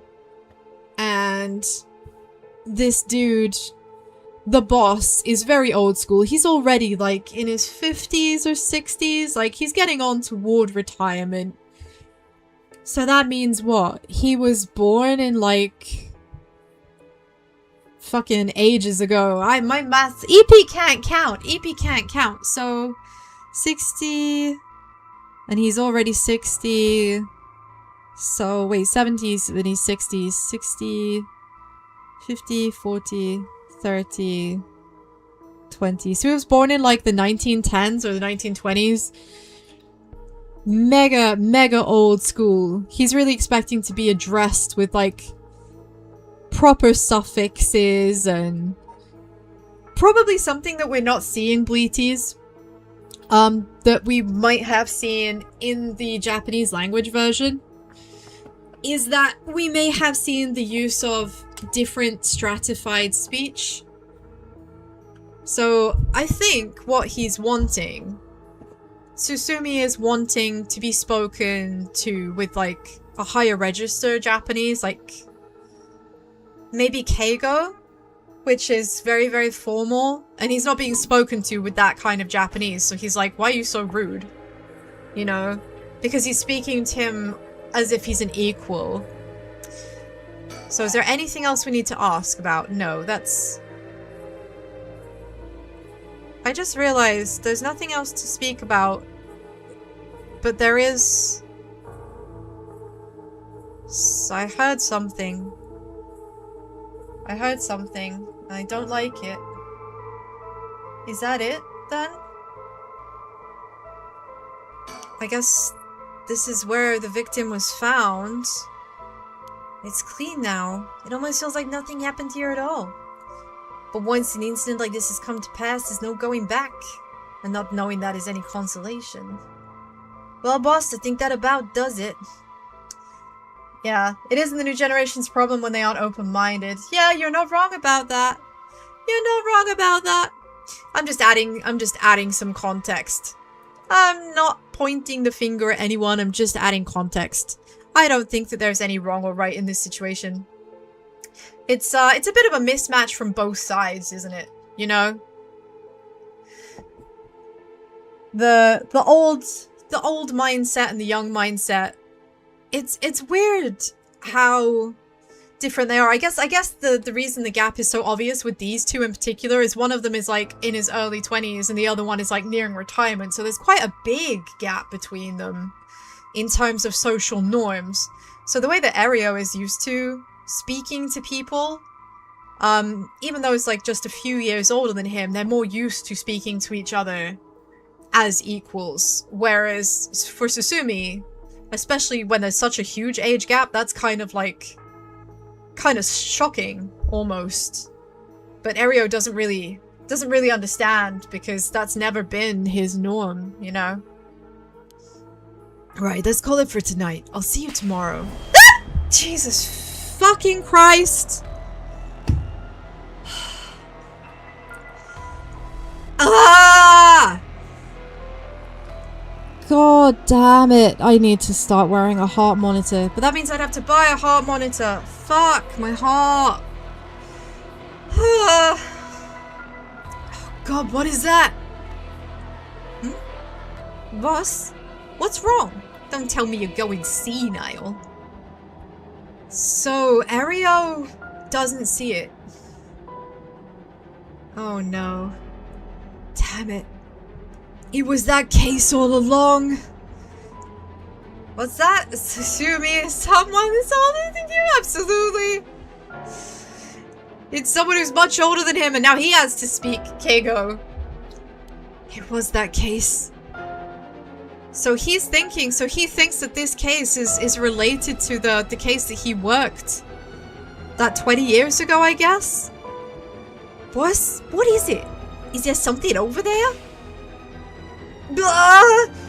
Such deep sorrow. Such resentment. Those who deceive with falsehoods, they're hung forever and eternally etched in darkness. Kill them. Kill them! Those who spread lies, kill them all! You've acquired the power of the curse on the Evergreen Beach. You can use it to kill those who intentionally try to mislead you. Oh god, so as a cop, we now have a curse that allows us to stop people from... Well, it doesn't stop them from lying to us. but it will kill people who lie to us. And enduring superstition, a beautiful beech tree. Yeah, this thing, so it never wilted. It was so impressive that it became known as the beech residence. And now we have the cursed power. So it's people being hung from the tree. This is a classic ghost in both Chinese and Japanese mythology. Someone who has died by hanging always has their tongue hanging out of their mouth. Killed by hanging, one who tries to mislead the curse bearer with false statements. And how would the curse know what's a lie and what's the truth? I guess the idea being that because it's a cult, it can see into the person's mind. It knows what is truth and what is lie. I guess it can hear their thoughts. He deceived us with his so-called rite of resurrection. The man who tricked the people with his false dark art swings from a rope. They thought the man had escaped the previous night, but oddly enough, he was found hanging in the garden of the daimyo's mansion that morning. The man, a local named Jin Kichi, was known for his kind temperament and skill in crafting Netsuke clasps. Wait. So this man, this is the man who created the rite of resurrection, and he ended up dying? But the rite of resurrection is still being talked about, and he's the one who made all of the curse tools then. Oh wow, okay, we're really getting the lore here. While his life wasn't always easy, he was optimistic, the type to smile through whatever life threw at him. He was the kind of man who would take care of those who didn't have anyone else to rely on. The prosperity that the ukiyo-e boom brought must have been what fanned the flames of his greed. For those who don't know, ukiyo-e is a type of, like, wood carving art. And the most popular and well-known ones of which are erotic. The old craftsman was found in a miserable state, as if sentenced to some cruel fate. Perhaps he'd ended his own life, unable to bear the weight of his crime, but dead men tell no tales, and people thought of him as a bad man in death. He hung there for days till his neck stretched horrifically, a visage of pain still etched on his face. It was clear he must have struggled greatly as he died, his flesh marked with scars where the rope wrapped around his body. The beech tree's leaves do not fall, and neither did the man's body hanging from it. As the mansion's owner was not at home, another unfortunate event. The people held their tongues, fearing divine punishment, but the rumors persisted nonetheless. So this guy, he hung from this tree and never fell. He was never taken down. A murderous impulse seeps into my soul like thick black tar. So just as the tree never wilted, neither did the corpse. Now kill. Can you hear it, curse bearer? You who so strongly desires the right. Kill them. But what do I want it for? Erotic wood carving sounds difficult. It is. But if you're interested, I mean, there's two ways, isn't there? Carving wood while engaging in erotic acts, very difficult. Absolutely. Sounds like a challenge. There's probably an AV of it somewhere.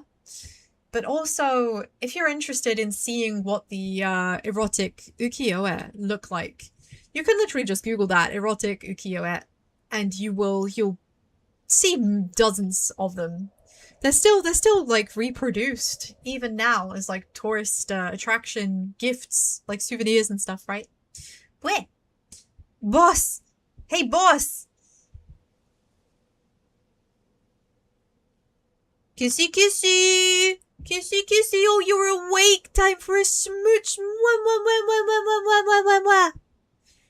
Oh, see? He gave us the kiss of life and now we've been resurrected. Man, he's gonna have excellent dreams tonight, is Erio.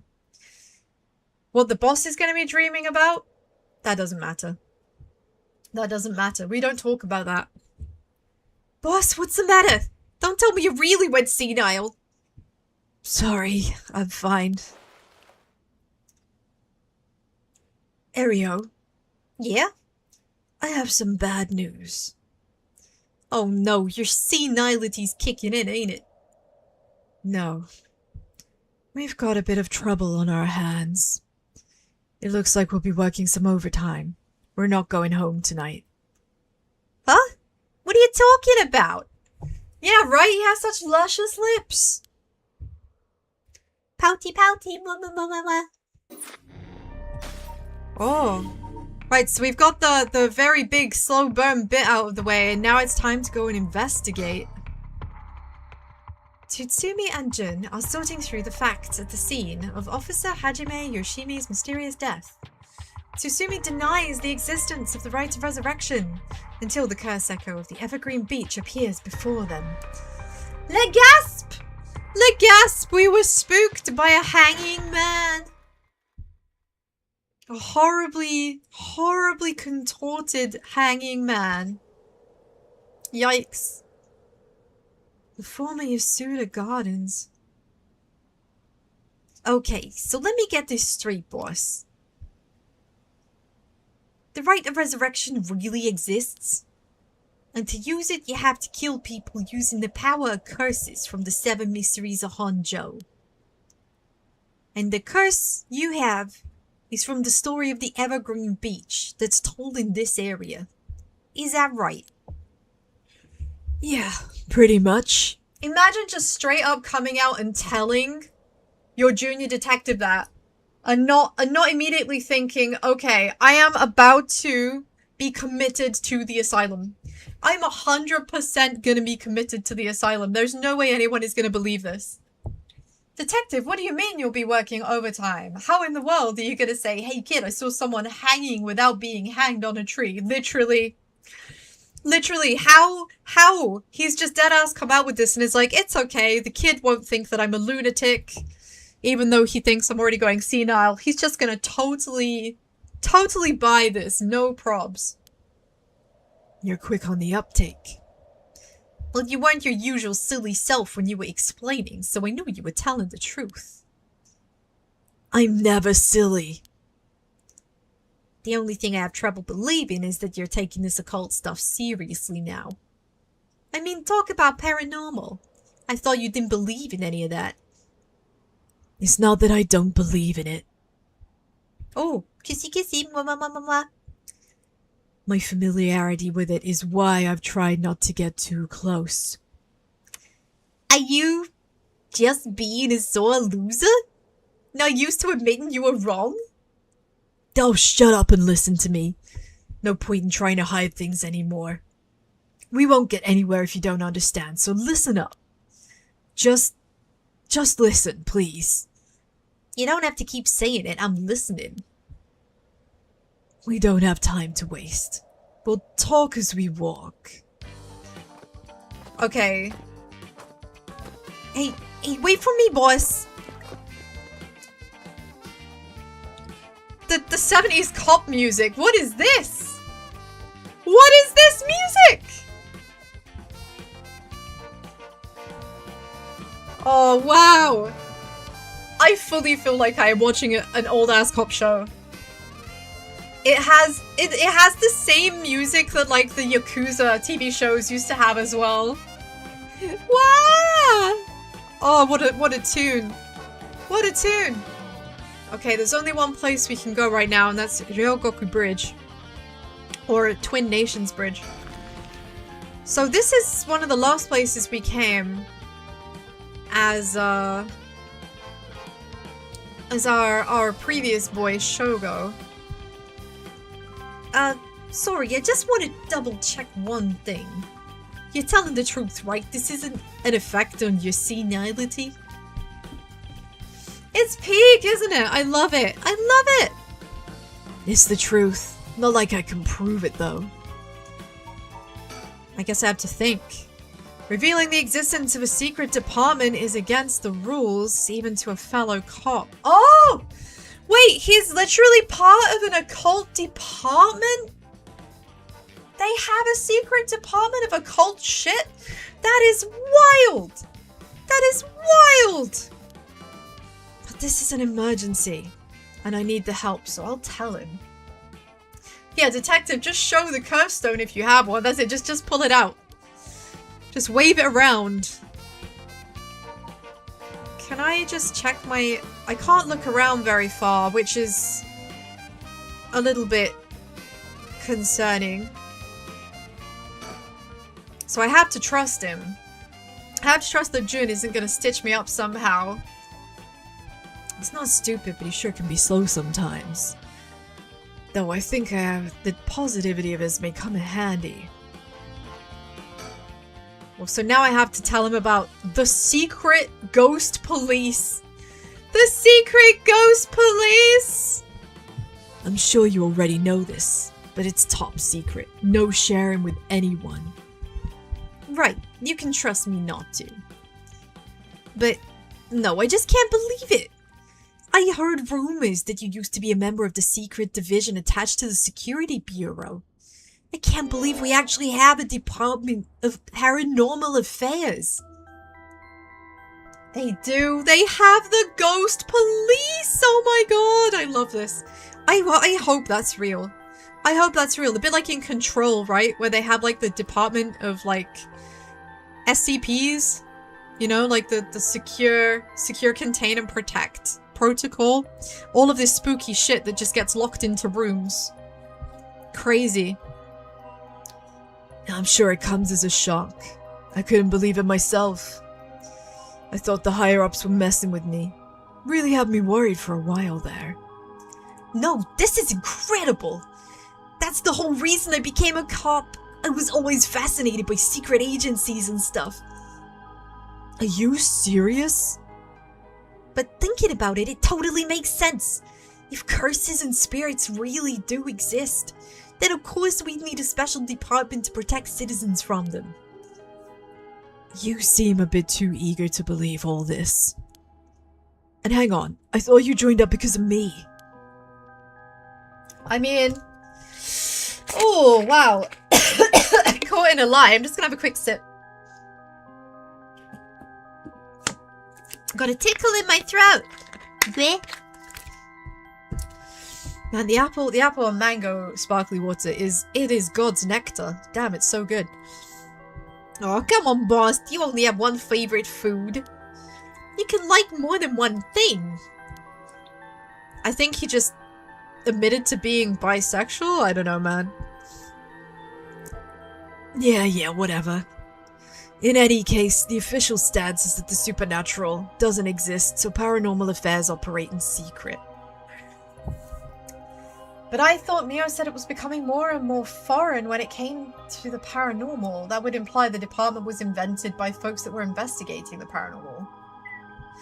Yeah, I think she said that, like, when it came to engaging with the paranormal as lay people, they were using more and more kind of foreign influence techniques like the Ouija board, which was something that had never been Japanese. You know, it was very European, and was brought over as more of a fashion thing. It was meant to be kind of cool, and people thought less of it as something terrifying because it wasn't from their culture, right? So it didn't seem that dangerous compared to the homegrown spooks and yokai, right? And the rituals that are very familiar and scary. Yeah, science is becoming more and more modern too, absolutely. And thank God it is! Maybe at some point we'll actually be able to get so advanced in science that people stop caring about waging wars. That actually get people killed. It would be nice if nobody had to die because of war. You know? At this point in time, it's unavoidable. And those people, well, they will just have to wait for science to move forward too. Still not sure why they stuck me there. For those 4 years, I worked nothing but cases involving the supernatural. Which I'm guessing includes the case of the guy. So the current chief of paranormal affairs is a man named Kuiru Nakagoshi. Born to a family of psychics. Ah, served as Mio Kurusuzu's mentor. So this is the connection here. So Mio is related to the chief of paranormal affairs. That is a wild connection. I see. So Kuiru is an elusive figure. Very few have ever met them. And some theorize it's because they're not all flesh and blood, but they may actually be a ghost themselves.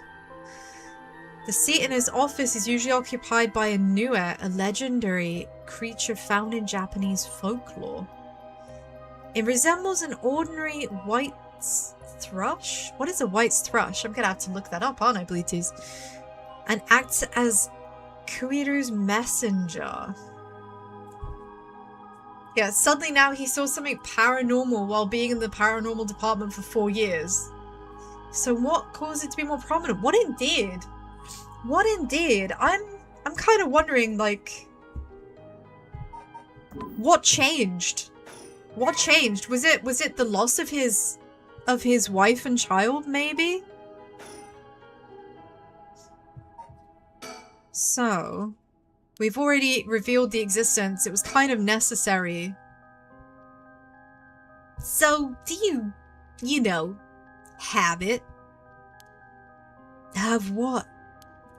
Spirit sense, of course. Are you what they call spiritually gifted? Nope. I've never felt anything at all. Even if I did, I'd be a lightweight at best. 1 beer and I'm down for the count. Wrong kind of spirit sense. Wrong kind of spirit sense. It's a silly joke. Do you get it? Oh. Huh. Is that how people in the field quantify someone's spirit sense? By how much liquor they can handle? Nope, that's just me. Thought it'd help me get the point across. 1 beer. Yeah, he's got to be a lightweight, especially considering the size of the, like, of Boss Man. He's pretty hench. He looks like he could handle a decent skinful. Oh, huh. Sorry, seems like I just keep disappointing you. No, it's not your fault, boss. Now, give me a kiss. Mwah, mwah, mwah, mwah. At the risk of disappointing you yet again, I'll tell you one more thing. Spirit sense is usually something you're born with. It's tough to develop later on. What? So there's no hope for me? No! Say it isn't so! Of course you were interested. Well, you never know. Maybe you have hidden potential. I know there's a high schooler who's got so much spirit sense she works on the front lines. I say work, but she wasn't paid because it was supposedly part of her training. And that would be Mio. So we now know that Mio is actually working for the Bureau of Spooks for the police, which is crazy. Yikes, that seems like it'd be in violation of Article 69 of the Labor Standards Act. Wow, you really know the law. No comment. Even the occult field has workers' rights issues, huh? What an amazing facial expression. What an amazing... I love this. This look of pure disgust. Okay, so we have to finish clearing all of the dialogue options, and then I expect I'll get jump scared again. Probably. I should be used to this routine by now, but God, I just can't get used to it. We got the right of resurrection and the cursed echoes of the 7 mysteries of Honjo. The curses being spread around the city is a bit of an emergency. It's that bad? I'll put it this way. It's like handing out guns all over town. Truly a game set in Japan. Because Americans, every American everywhere right now is reading that line and is like, so? We have laws for guns. Jeez, that's real bad. You see, I feel like a better analogy would have been, it's like giving a monkey a gun. right? It would be like giving a troop of monkeys an entire crate full of loaded guns. That seems like a more universally understandable idiomatic phrase. It is. So we need to find the source and put a stop to it before something terrible happens. Yeah, I feel like giving a troop of monkeys guns would be like real bad.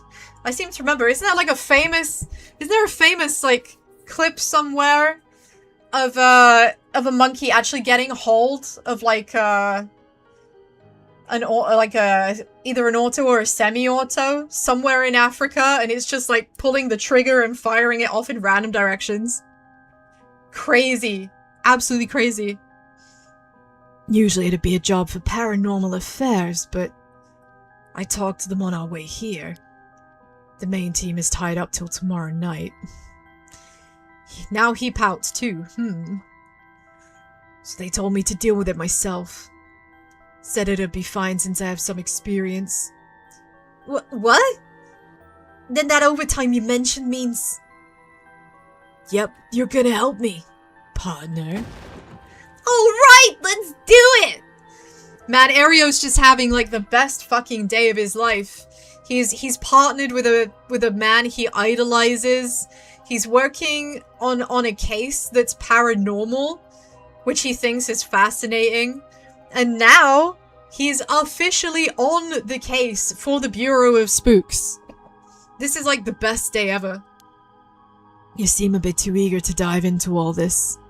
You really have no reservations working a case you know nothing about? You said it was an emergency. I didn't think we had a choice. I'm just trying to be logical about all this, boss. You really are something. Might actually be nice having you around. Why, thank you. I mean, it might be. But it could also be like an unexpected jump scare at literally any second. So, what exactly do we do? If these curses are connected to the 7 mysteries, the people who have the others should be here in town. Right. If there's 7 of them, then that means there's 6 more out there. We have to stop them all before they kill anyone with their curses. And if we can, we should find and collect all the curse stones. But, boss, from what you said earlier, killing a curse bearer gets you closer to completing the rite of resurrection. Won't your life be in danger if they find out you're a curse bearer? Pretty much. I love that he says that with that look on his face. Like, it's so... I don't know. It's just, it's poetic.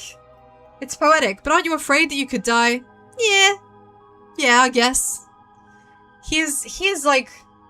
He should be way more bothered. I would be looking for the nearest shop. For the nearest 24-hour shop to invest in a box of adult Pampers. Because the rest of the night ahead is going to be absolutely pamp browning. We can't let that happen. Like, should you even be out here right now? You're just accepting it at this point? Like, really though? Oh, I don't want to accept it. I'm afraid. I'm a wimp. Hiding would only be a waste of time. The mystery of the one-sided read is associated with real Goku Bridge. I was hoping we'd be quick enough to run into one-sided read's curse bearer, but no such luck it seems. Well, if nothing else, maybe word will spread the cops are on the lookout for someone and will behave. That's putting a lot of trust in whoever these other people are. But it's possible that other curse bearers with the same idea will come here. Talk to anyone you see who seems suspicious. Ugh, that means someone who may have the power of a curse. Understood. In that case. How about this guy right behind us? How about this guy right behind us? Is that Shogo? Is that the guy we were before? What do you know? There's someone there. Good luck. Hey, you there. Sorry to bother you, but I've got some questions. I'm with the police. Oh, it's this guy! It's this guy who's like looking for people to work alongside.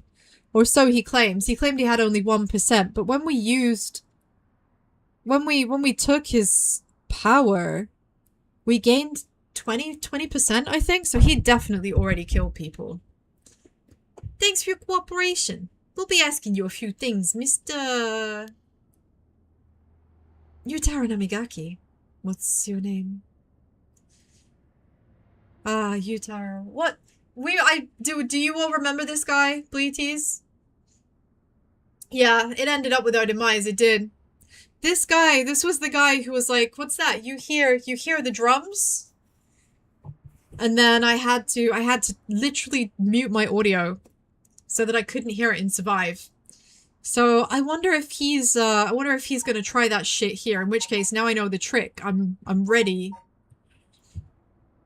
Yutaro Namigaki, that's your name, correct? Yes, I don't mind answering your questions. You're a detective. Did something happen? Oh, right. Lots of things have been happening around here. Like people dying. Yes, indeed, like people dying, and I feel that you might be involved. The man identifies himself as Yutaro Namigaki, a 21-year-old college student. He was watching us calmly. We need to be careful. Oh, I can't look around this time to see if the girl is here too. I feel like she might be lurking somewhere. So, what is it that you were doing here?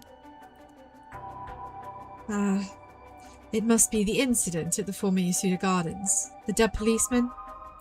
I can't imagine a detective will come all the way out here otherwise. Say, Mr. Detective, have you ever heard of the Evergreen Beach?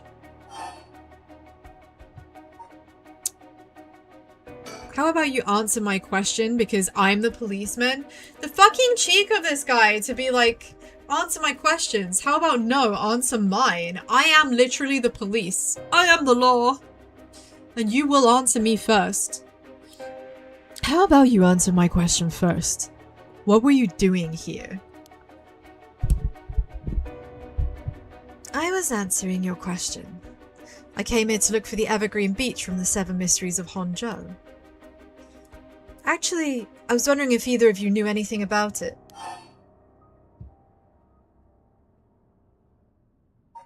Not here. That's the thing though. We have a curse that kills if someone is lying. So if Namigaki is telling the truth... Exactly. Exactly. We need him to be telling the truth to the detective.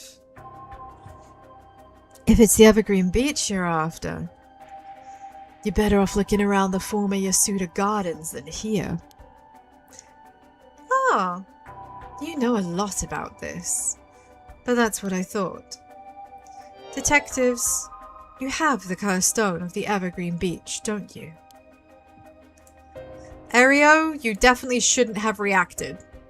Okay, Erio has just blown our cover. We could have found more information. How did you know?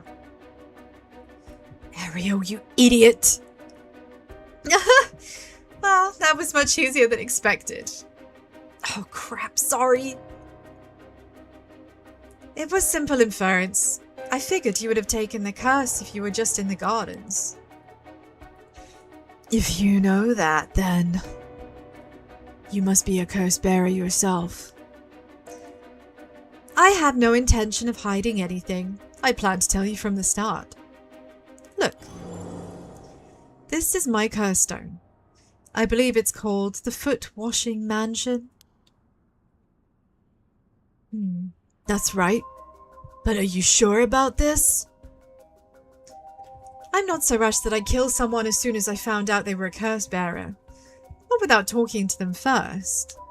Yeah, we've seen how this lands, don't we, Bleaties? We've seen this happen once before.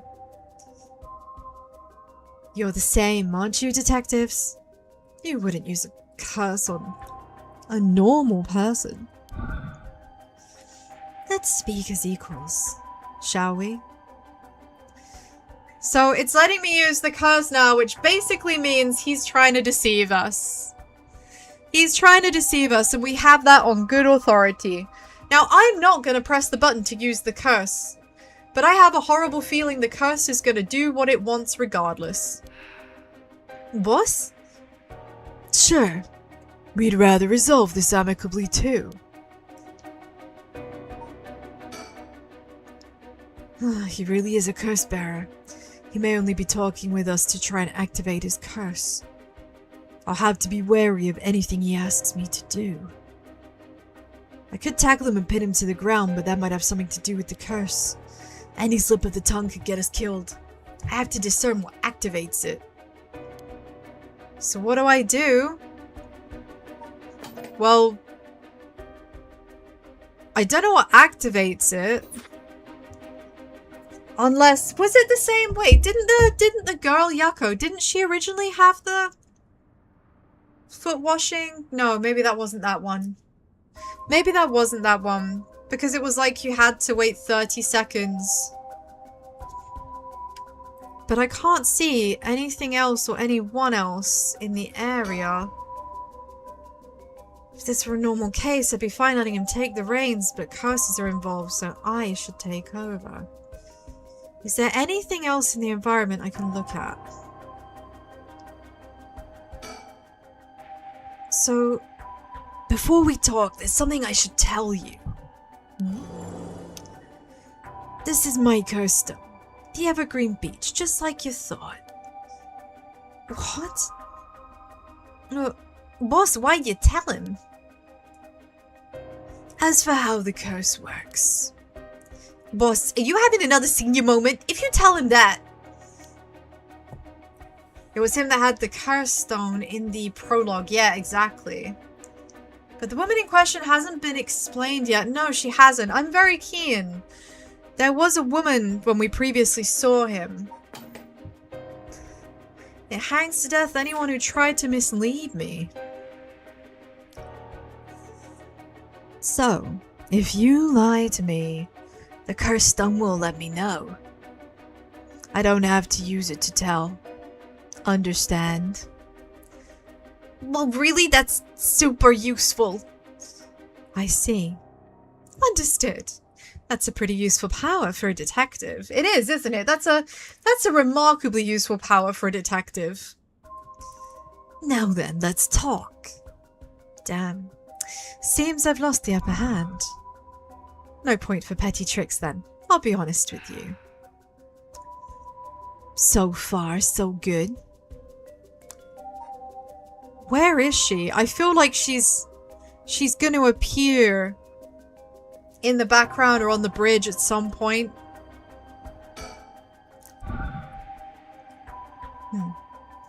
There's someone I want to bring back. So, I'd like your assistance in collecting soul dregs. Can't help you. Please. All you'd have to do is tell me who the other curse bearers are. Sorry, but as a police officer, I can't just look the other way and let you go. Please. If you help me, I'll let you two go as well. Is that a threat? No. I mean, it sounds like a threat to me. It's your final warning. Well, in that case, if it's my final warning, perhaps I'll just very quickly, let's see what happens. Let's see if he can hurt me like this.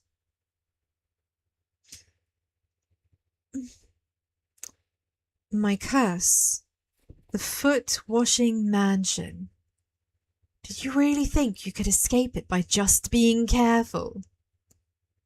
It didn't matter to me which of you was the curse bearer. I'll be taking both of your dregs anyway. Yeah, they all want to bring someone back, but no one ever talks about who. Wait. Namigaki? The foot-washing mansion is a powerful curse, and so simple to activate. It's ready whenever I need it. There's no escape from the voice of my feet.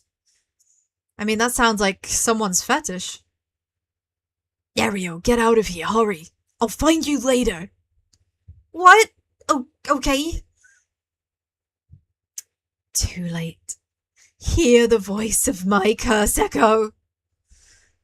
The voice of his curse echo? Hey! It worked a second time! Oh, this is so good. We are learning to make use of the in-game tools and options to actually fight these lunatics. This is actually gonna be, this is a consistent strat. I love it. What? My curse echo isn't working? Impossible. This has never happened. I mean, it did happen in the prologue, but it's okay. What's happening? I don't hear anything. Erio, now! Grab him! Right. Namigaki, get down! Ugh, damn it! Boss here! His curse stone. Good work. Give it to me. I wonder if it's safe now to, like, turn the audio back on? Yeah, so we've acquired it, so it should be okay. Let's, there we go. So now we can hear again. Damn it. Why? What do you think, boss? Should we lock him up? I haven't even touched you. You can't consider assault of a police officer. Let him go. All we need is the stone. How could this happen? My right of resurrection? Give it up. The right was too good to be true from the start. I don't know what happened to you, but you'd be better off mourning whoever you lost the right way. Now get out of here. Damn it. Yeah, it would be nice to know more about who he's lost. Maybe we'll get that later in this timeline, or maybe from one of the other threads. Phew, that was a close one, huh, boss? We'd probably be dead if he'd activated it. Yeah, I'm not sure what, but something stopped his curse from... Ugh. Boss, are you okay? Does having another curse stone hurt? Yeah, the curse from this one is flowing into me too. Oh no. I saw what activates the curse of the foot-washing mansion, and the resentful memories bound to it. I see. I always thought this was one of the stranger of the 7 mysteries. And now I know why. There sure is something. What did you see? We'll save that for later. All you need to know for now is it's a particularly powerful curse. We're lucky we took it from him quickly. Yeah, we've seen what happens. We know that if you can hear it, you are dead. And that's all there is to it. If you can hear it, you're dead. If you hear the music, as soon as you hear the sound. So being deaf in this case is actually a boon. Whew. So now we have the foot-washing mansion. Which, a foul-smelling wind. So, a feet-washing mansion is actually, well... I mean, a bathhouse is basically a brothel, right? So it's a kind of brothel. And one day, one of the gods just put his foot through the ceiling and said, "Wash my feet." So they washed it, and then they fixed it. They fixed the roof. And the foot stopped appearing. So it kills by crushing the one who hears the command, wash. So that's what we've got to look out for. The command, wash, Bleaties. Well, that makes 1 stone. Where do we go now? We'll visit all the places associated with the mysteries while it's still dark. You mean we have to do that all over again? Hope they aren't all as aggressive as him, but people will do crazy things to bring back someone they love. Seems the hatred the cursed stones are imbued with make people more willing to kill. Really? Then what about you, boss? I'm fine. I may not have any spirit sense, but I'm tough when it comes to this stuff. That's why they loved me in Paranormal Affairs. I guess after the divorce and everything, he's just like, he is stone cold. He is stone cold, Bleaties. Nothing is going to affect him. He's already been so bitter. The cursed stones can't possibly make him any more bitter than he's already been. So you are spiritually gifted after all. Alright, let's head to the next place. I really thought that was going to be a jump scare then. I was like gripping myself. I was poised. I was clinging. I was holding on. I wonder at what point we'll be able to resolve this. You see, you can only move forward if there's a red dot. And as you can see from this, there's no red dot yet, meaning that there's nothing more we can do. So, hunt for the curse bearers, seek lest. Tsustumi and Erio decide to collect the curse stones as soon as possible, before they become the cause of an unprecedented tragedy. The two obtain the foot-washing mansion from Yutaro Namigaki and head to their next destination. See, in a way, this is better. This is a better story because the people aren't definitely gonna die. In Shogo's route, in the prologue, there was no choice. They were dying. And that was that. So now we're going to Midoricho Park. There's nowhere else to go. This is where we met Shogo as the police when we were doing the prologue, Bleaties. Yeah, so Luding Gongyuan. Very nice. Excuse me, sorry to bother you, but we have some questions for you. Is that the homeroom teacher? No, it isn't. It's just another guy with very 70s hair. What? Are you with the police? I haven't done anything. Don't worry, this isn't an interrogation or anything. We just want to talk. You're Hideki Araishi, right? The historian? We know who you are, so this won't take long. But since we saw you here, we thought we'd just like to ask you a couple of questions. The local history researcher. This was the guy who discovered, allegedly, Bleaties. This was the guy who discovered or rediscovered the rite of resurrection. If I remember correctly. Hideki is a historian who works part-time as a curator at the local folk museum, and he's a teacher at Komagata High School. So actually, he is a teacher at the high school, but we haven't seen him there. His recent publication on the rite of resurrection caused a stir in occult circles. Yeah, that's what we saw. His published books include A Study of the Unknown and an Introduction to Bando History. But his most recent articles have been purely financially motivated. I see. Well, let's get this over with. I'm a busy man. A historian discovering resurrection, fitting. A historian who weirdly wants to bring back the past. Usually, isn't it historians that tend to say that, like, they don't want to see the past repeated? So, let's take a look at you, sir. Let's get a measure of you.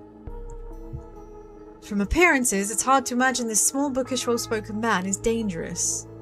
But in this day and age, you never know. I should be careful. We should be careful. Can we look around? Okay, we can't really look around. So that kind of makes that harder. I wondered if Erio might have anything worth saying, but questioning people like this can put unnecessary stress on them depending on their position. This guy's sharp, so I have to play it safe, and I only push him when I see an opening. Okay, so we wanna start with the obvious question. So, why are you here? Now, Mr. Araishi, what were you doing here at this time of night? We're doing research, of course. Day or night, information never sleeps. That's an admirable philosophy. You know, your research has been quite the talk around town. What is it they were saying? You discovered some book? I think it was the Record of Fates, wasn't it? I'm pretty sure it was the Record of Fates.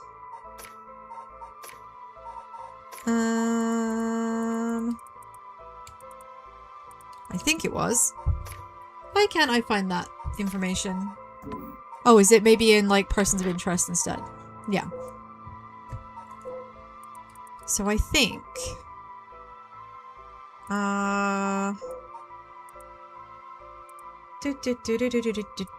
Does it say? Well, either way, I think it was the Record of Fates or the Book of Fates, something like that.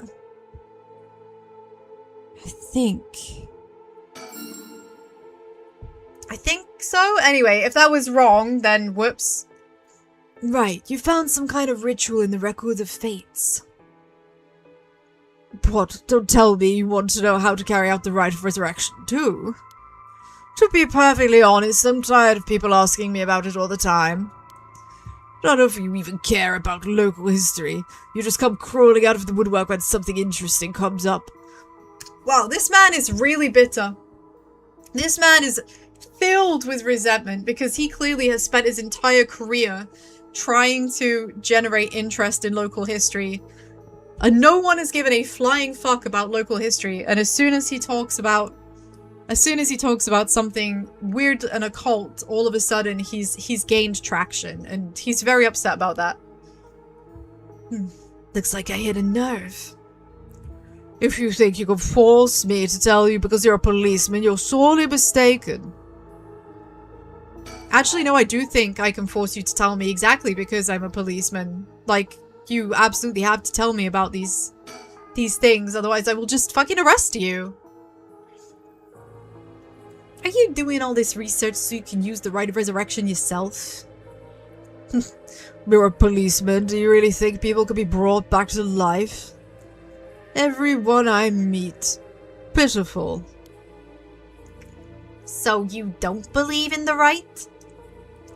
Whether it's real or not has nothing to do with my research. Such things are better left to the occult freaks. Or so I thought. Eh? Things changed. It has become necessary for me to pursue the rite. So now I pray that it is real. It became necessary for him to pursue the rite? Who died in his life?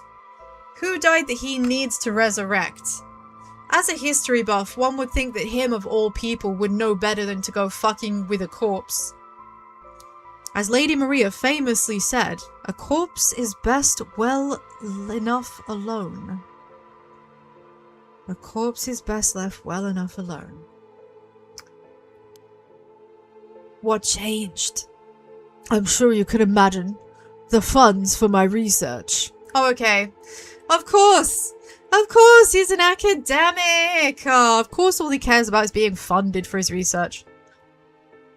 I receive a large amount of funding for seeking the rite of resurrection. And if I find it, I'll receive a sum so great I'll never have to worry about money again. Then that means someone is sponsoring your research, is that right?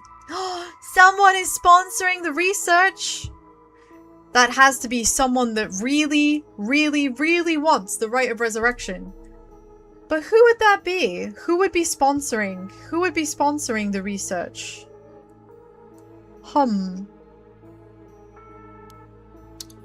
So what if they are?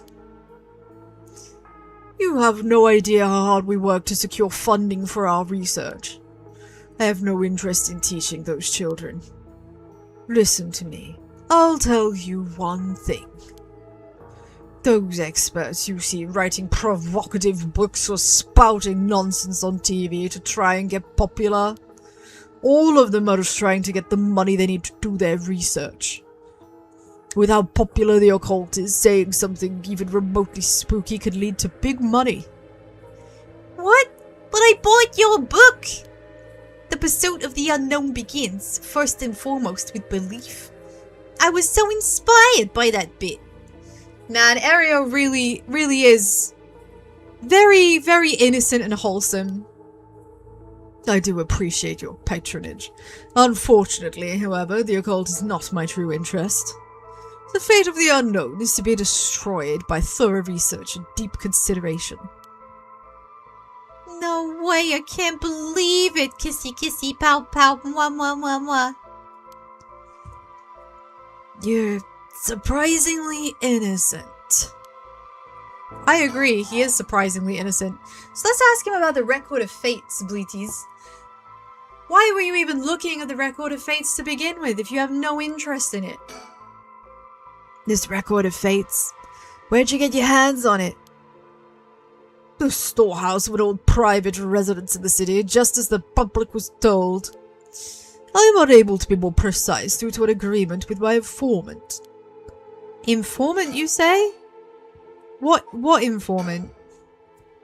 What informant? Who is the informant? Is the informant also the sponsor? Is the informant also the sponsor? Then what kind of research do you want to be doing?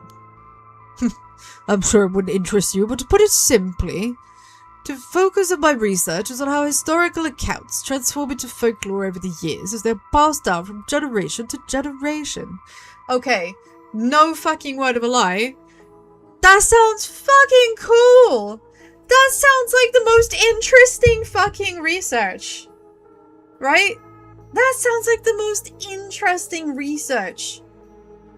That sounds so cool. I love that kind of stuff. I love that kind of stuff. What does that mean?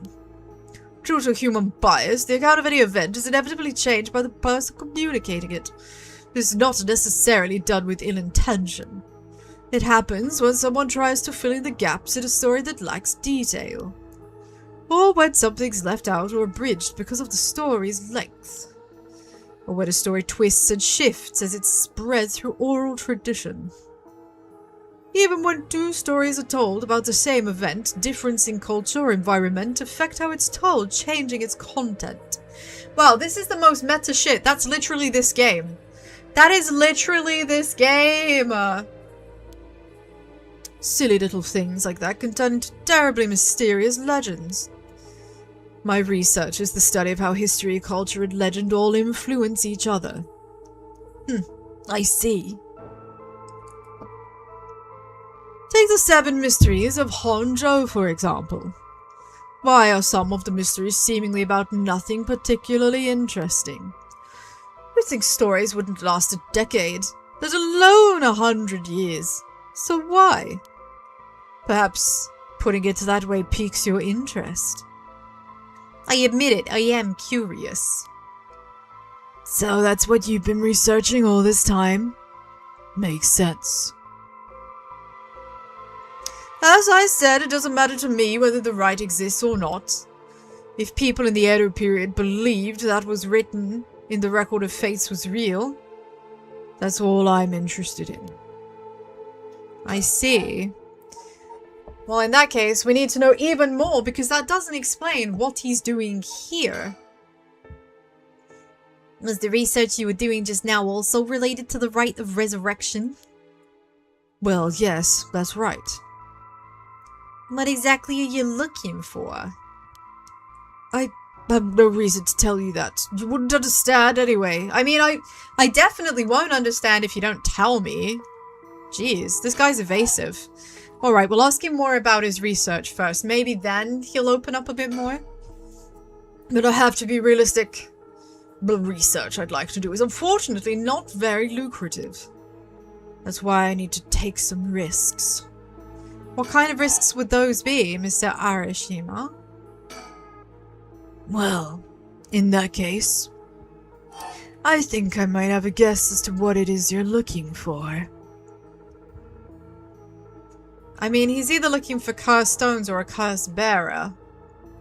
Yeah, right, alien? Right? He was like, I'm not going to talk to you, Mr. Policeman. You can't make me, you can't make me. And then he just kind of went verbal diarrhea all over the place.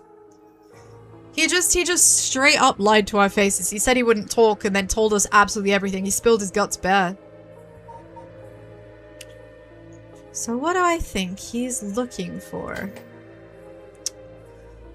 Taking risks. I guess maybe, I think he's probably looking for the stones. I think the cursed stones more than the cursed berries. What? Damn it.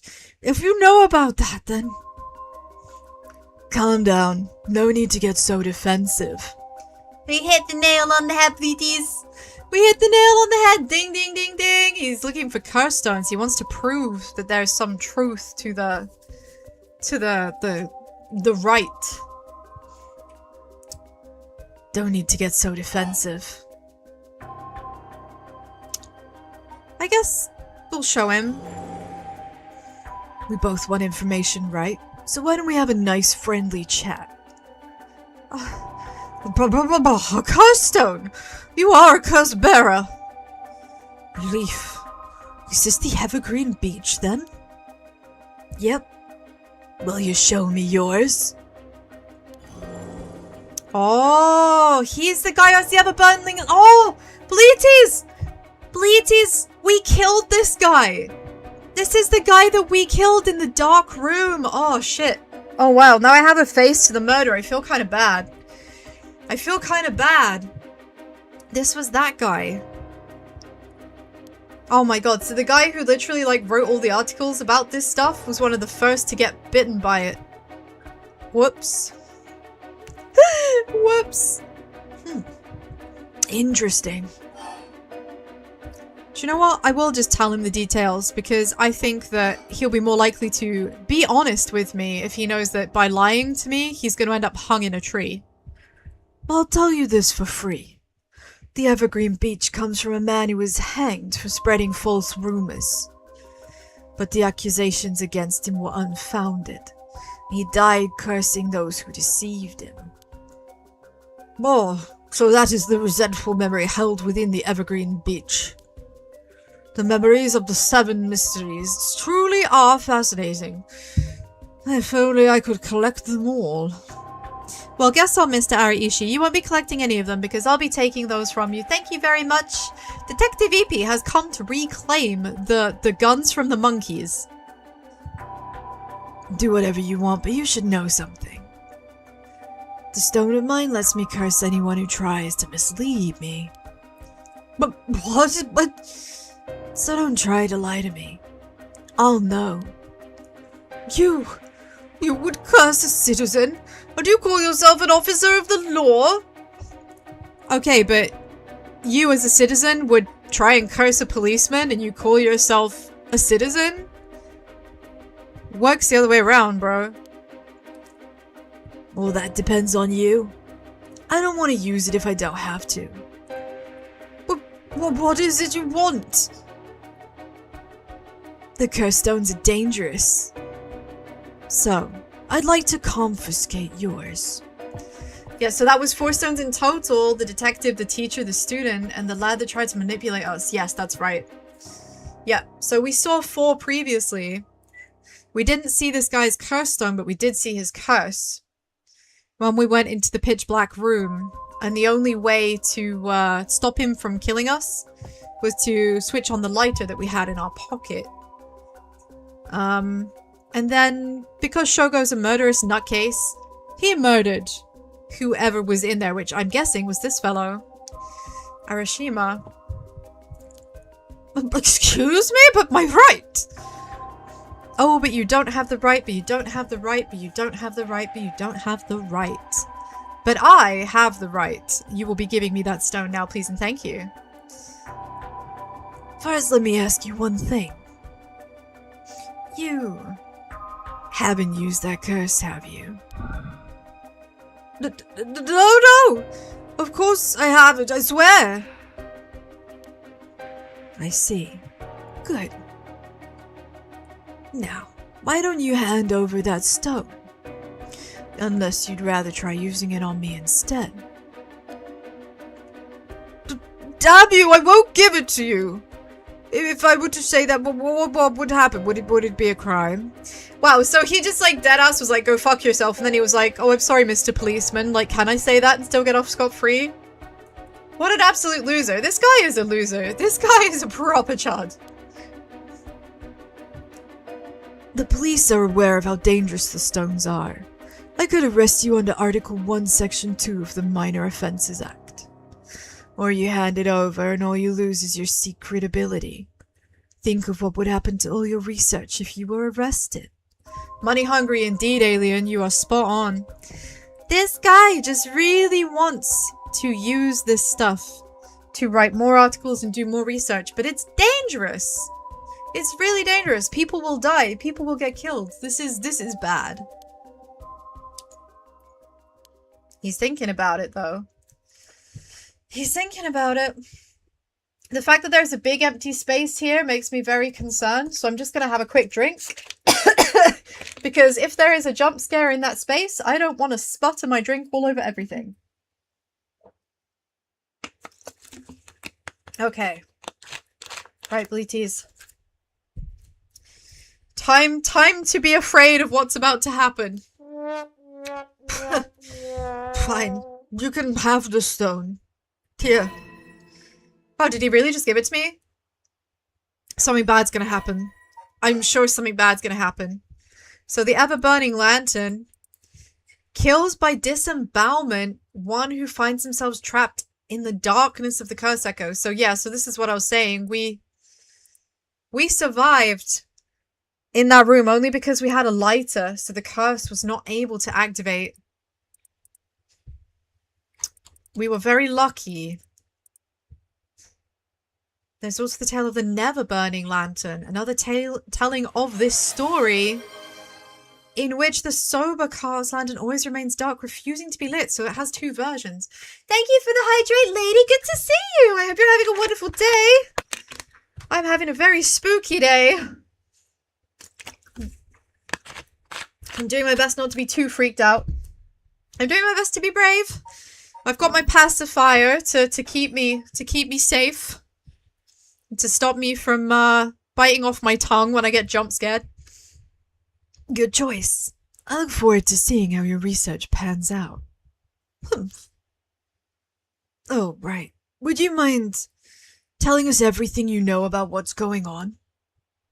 If you help us out, we'll give you all the information we've gotten after we solve the case. What do you say? Now, see that's a great way to buy the historian.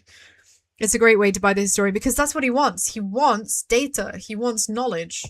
And if he can get that without killing anyone, well, absolutely perfect. Phenomenal. Excellent. I'm very concerned though because there is no music right now. There is no music and there is no quiet. And I really feel like we're about to get jumped by someone. In that case, will you tell me about all the resentful memories of the 7 mysteries? I believe they are the key to the secret hidden in the Record of Fates. Sure, why not? I'll learn about them as I collect the stones. But what's gonna happen next? See, when we were Shogo and we arrived at the park, this is how we saw those two, right? Your arms are sunburned! Oh no! Oh no, get the aloe vera, get the aloe vera, get the aloe vera, get the aloe vera, heal quickly. I hope you feel better soon. Hope you've been incredibly well. I'm doing my best. I had a bit of time off because I was away doing an academic thing. I am now back from said academic thing. I have readjusted to the local time zone just about.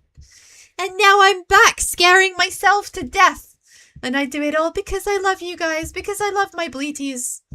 It's worth it for you. It's worth it for you all. I hope you too, besides the sunburn, have been incredibly well. Thanks to you, learned a lot from him. See, whenever the game has no music and no sound, something sketchy is about to happen, so I can't help instinctively leaning back from the screen. Oh, I feel like such a big baby. I wonder... The mysteries and the riot are all public information. He kept everything he knows about the other curse bearers and the source of the curse hidden. I was hoping he'd at least give us a clue about how to beat the curses. No, I see. Well then, we should be more aggressive next time, make him spit it out. And by we, I mean you. Joey Wheeler, bad cop.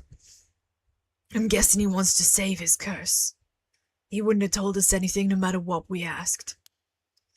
But now we know where he hangs out. We can always send someone for him if we need. Right, got it. Kissy kissy wah wah.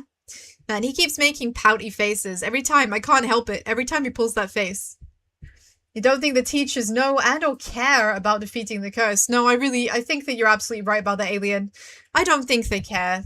I don't think they care. Everyone just has their own, like, motives at the moment for using the curses.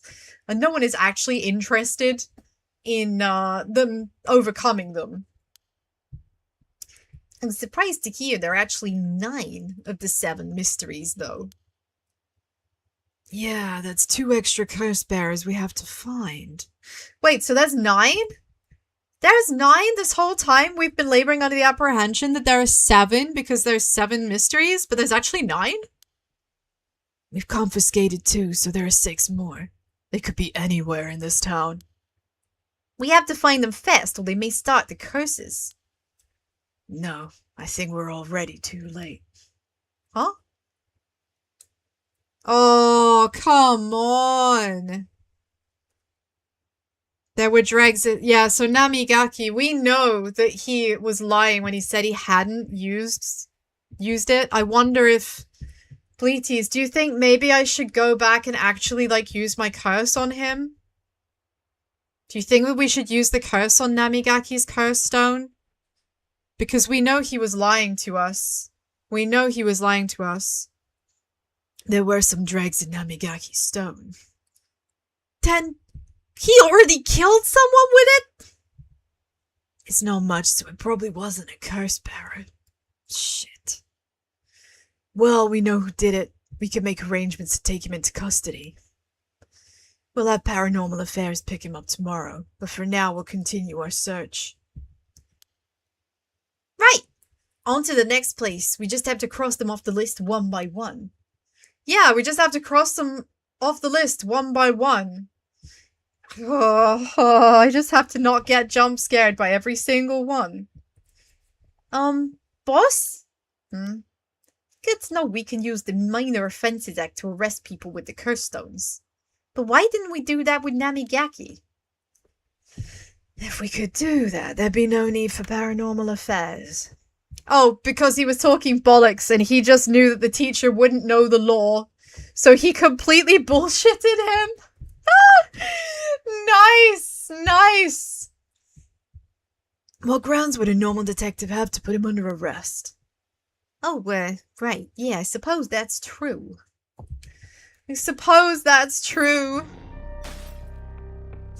Oh, we can't do this yet. We can't do this yet. We don't have a choice, Bleaties. There is one option. And that's this one. That's this one. Not dreams. Hurue Shigima. So that's the lady, if you remember. The lady who lost her son that we ran into. And, she has... As long as you are carrying something that is flammable on you, if you have a flame or a lighter or something like that, from a countdown, it seems, of like 8 seconds, you can be immolated by the curse. Now, you may or may not remember that's what happened, but it scared the shit out of me.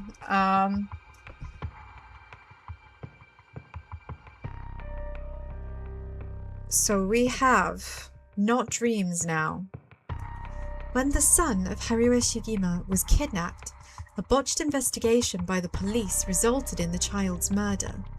1 year later, Hurue has hired a private investigator to help resolve this unsettled case.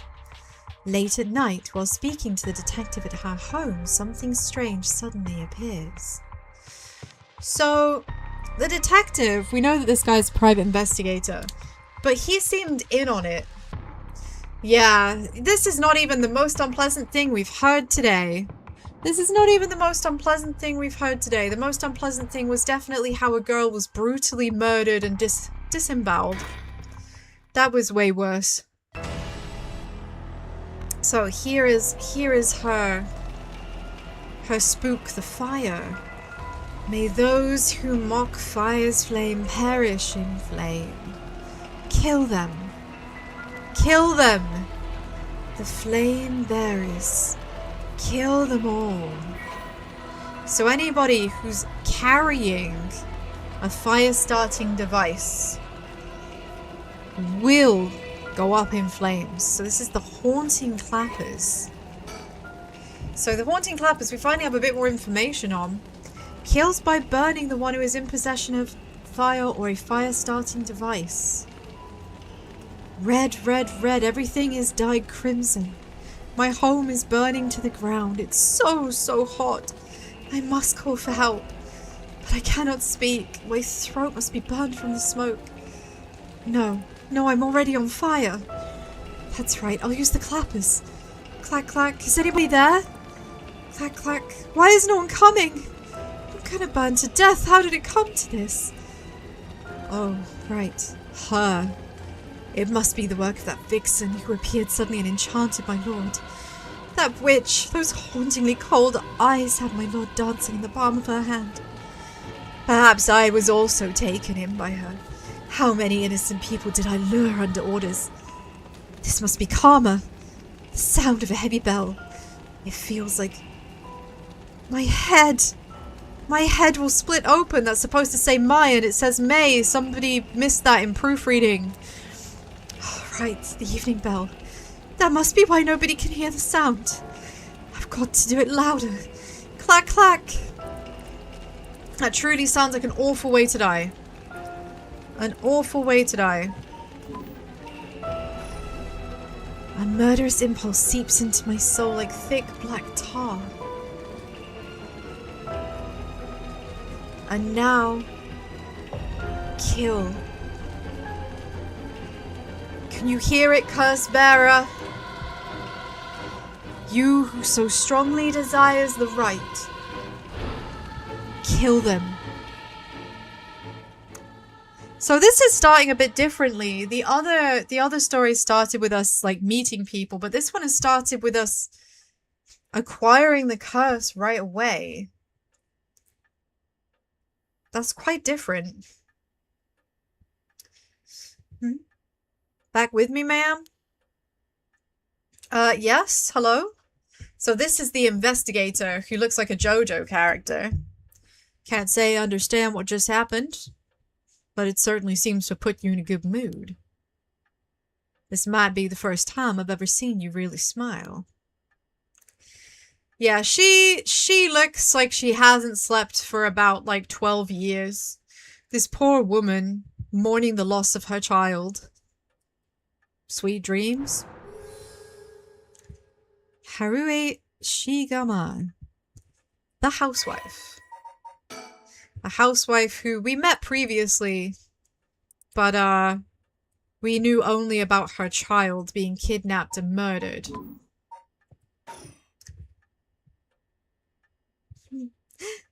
No. Not dreams. Sounds like something I might want to hear about. So I guess he knows something about the curses then? I'm sort of looking around my room. What's that? Well, I'll be damned. Is that what I think it is? Goodness, you made me jump. It's just a silly little sticker my son got from somewhere or other. He put it up just before... Well, you know what happened. I still can't bring myself to take it down. Let me take a closer look. Why? I was just looking around the room. Let me look around the room. I wanted to explore. I knew it. It's the head honcho. From way back in set number 1. This is a real collector's item. Head honcho. Do you get it? Do you get it, Bleeties? Because, like, he's dressed as, like, a boss, but he's a cockerel. He's a cockerel! And I'm not sure what his tail is. It could be a fan, it could be knives. I'm not actually sure. Excuse me? Don't tell me you've never heard of the mockingbirds. The what? They're the hottest new craze. Cute little birds dressed up like rough and tumble delinquents. I never heard of them, but this certainly seems to matter to you. Oh, wrong person speaking. I've never heard of them, but this certainly seems to matter to you. The best part is nobody knows who made them. They just started showing up around town, and soon enough they won everybody's hearts. The story goes they're made by some anonymous artist who covertly leaves them in specific locations. Is this a very in-game way of telling me that that one of the art team decided to put these little characters in the game as just like a hidden bonus? This is my first time seeing one. Does that mean there have been more and I've missed them? Oh, I hope I didn't miss them. No one knows when or where they'll show up next. They're basically an urban legend of sorts. To think one would turn up here of all places. This is a good sign, I'm sure of it. Oh, well, that's nice. Yes, I got an achievement. Collect your first mockingbird sticker. Okay, so this is a thing. Oh my god, look how many there are. Look how many there are. Okay. And there are clues. There are clues about where to find them. Oh, right, okay. Be in the right place at the right time and you might find them. Collecting them all will bring good luck. I hope that means that, like, we get a happy ending if I find them all. I'd never noticed those before. So we're in a very traditional Japanese style room.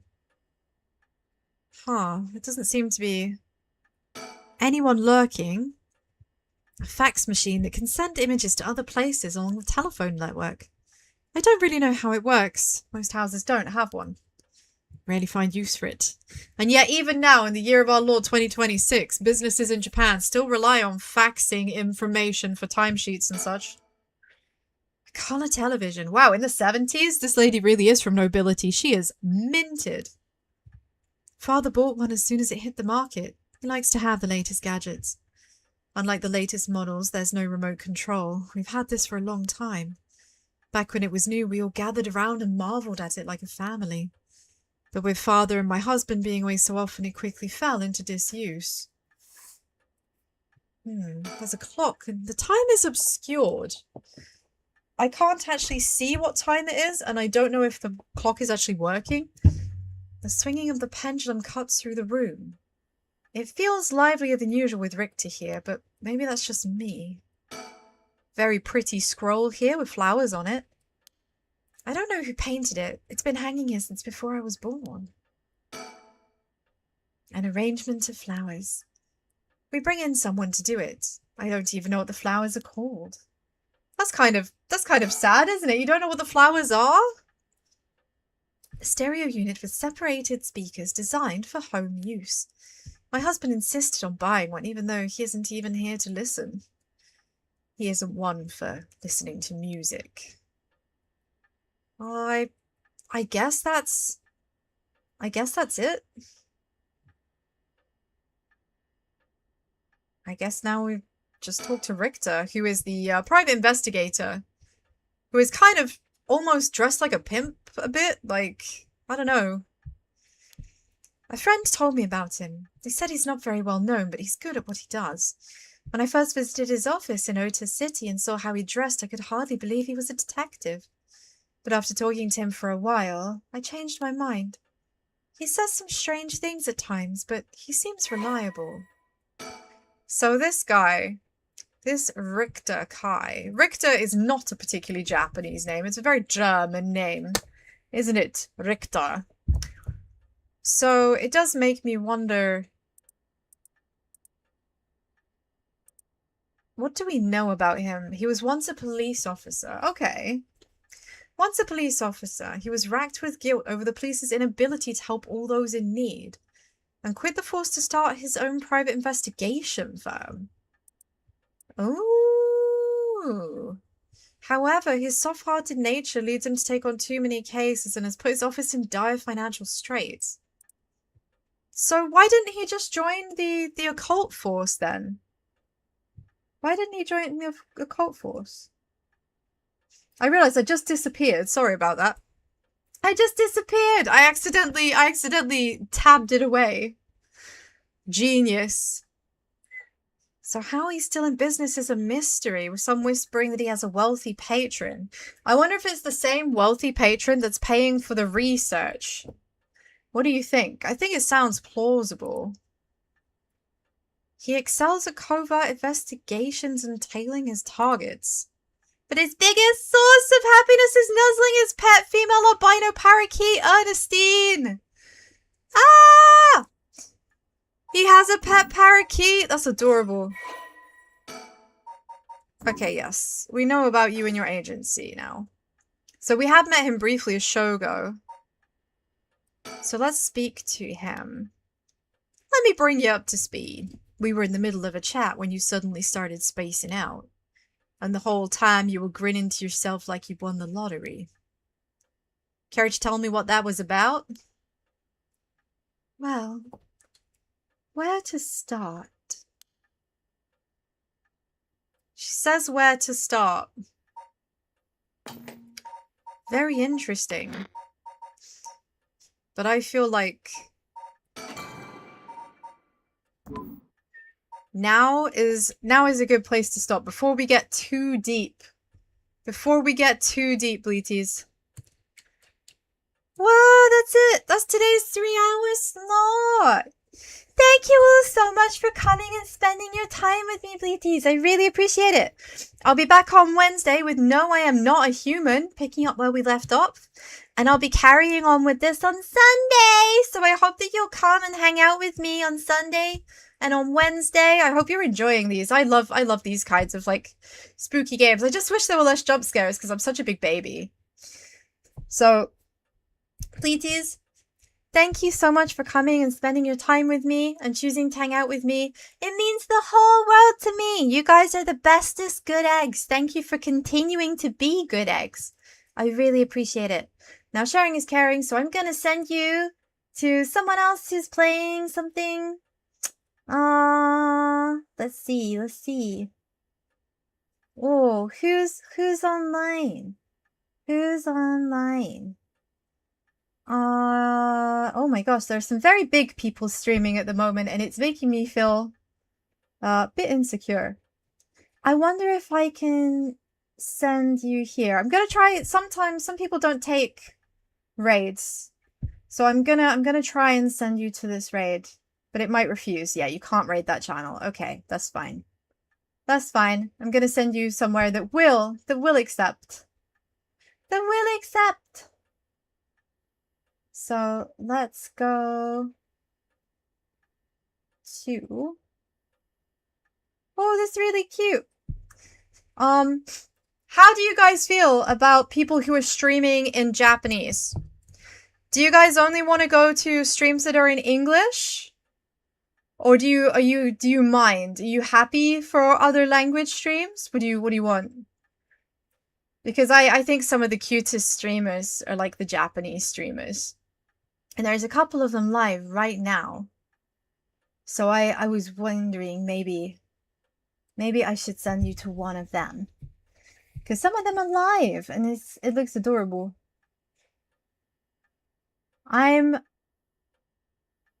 It's either that or Kingdom Hearts. Truly, these are some choices. Well, I will. Sure. That person's playing Paranormal Site too, so I'm gonna send you to the Kingdom Hearts player. Okay?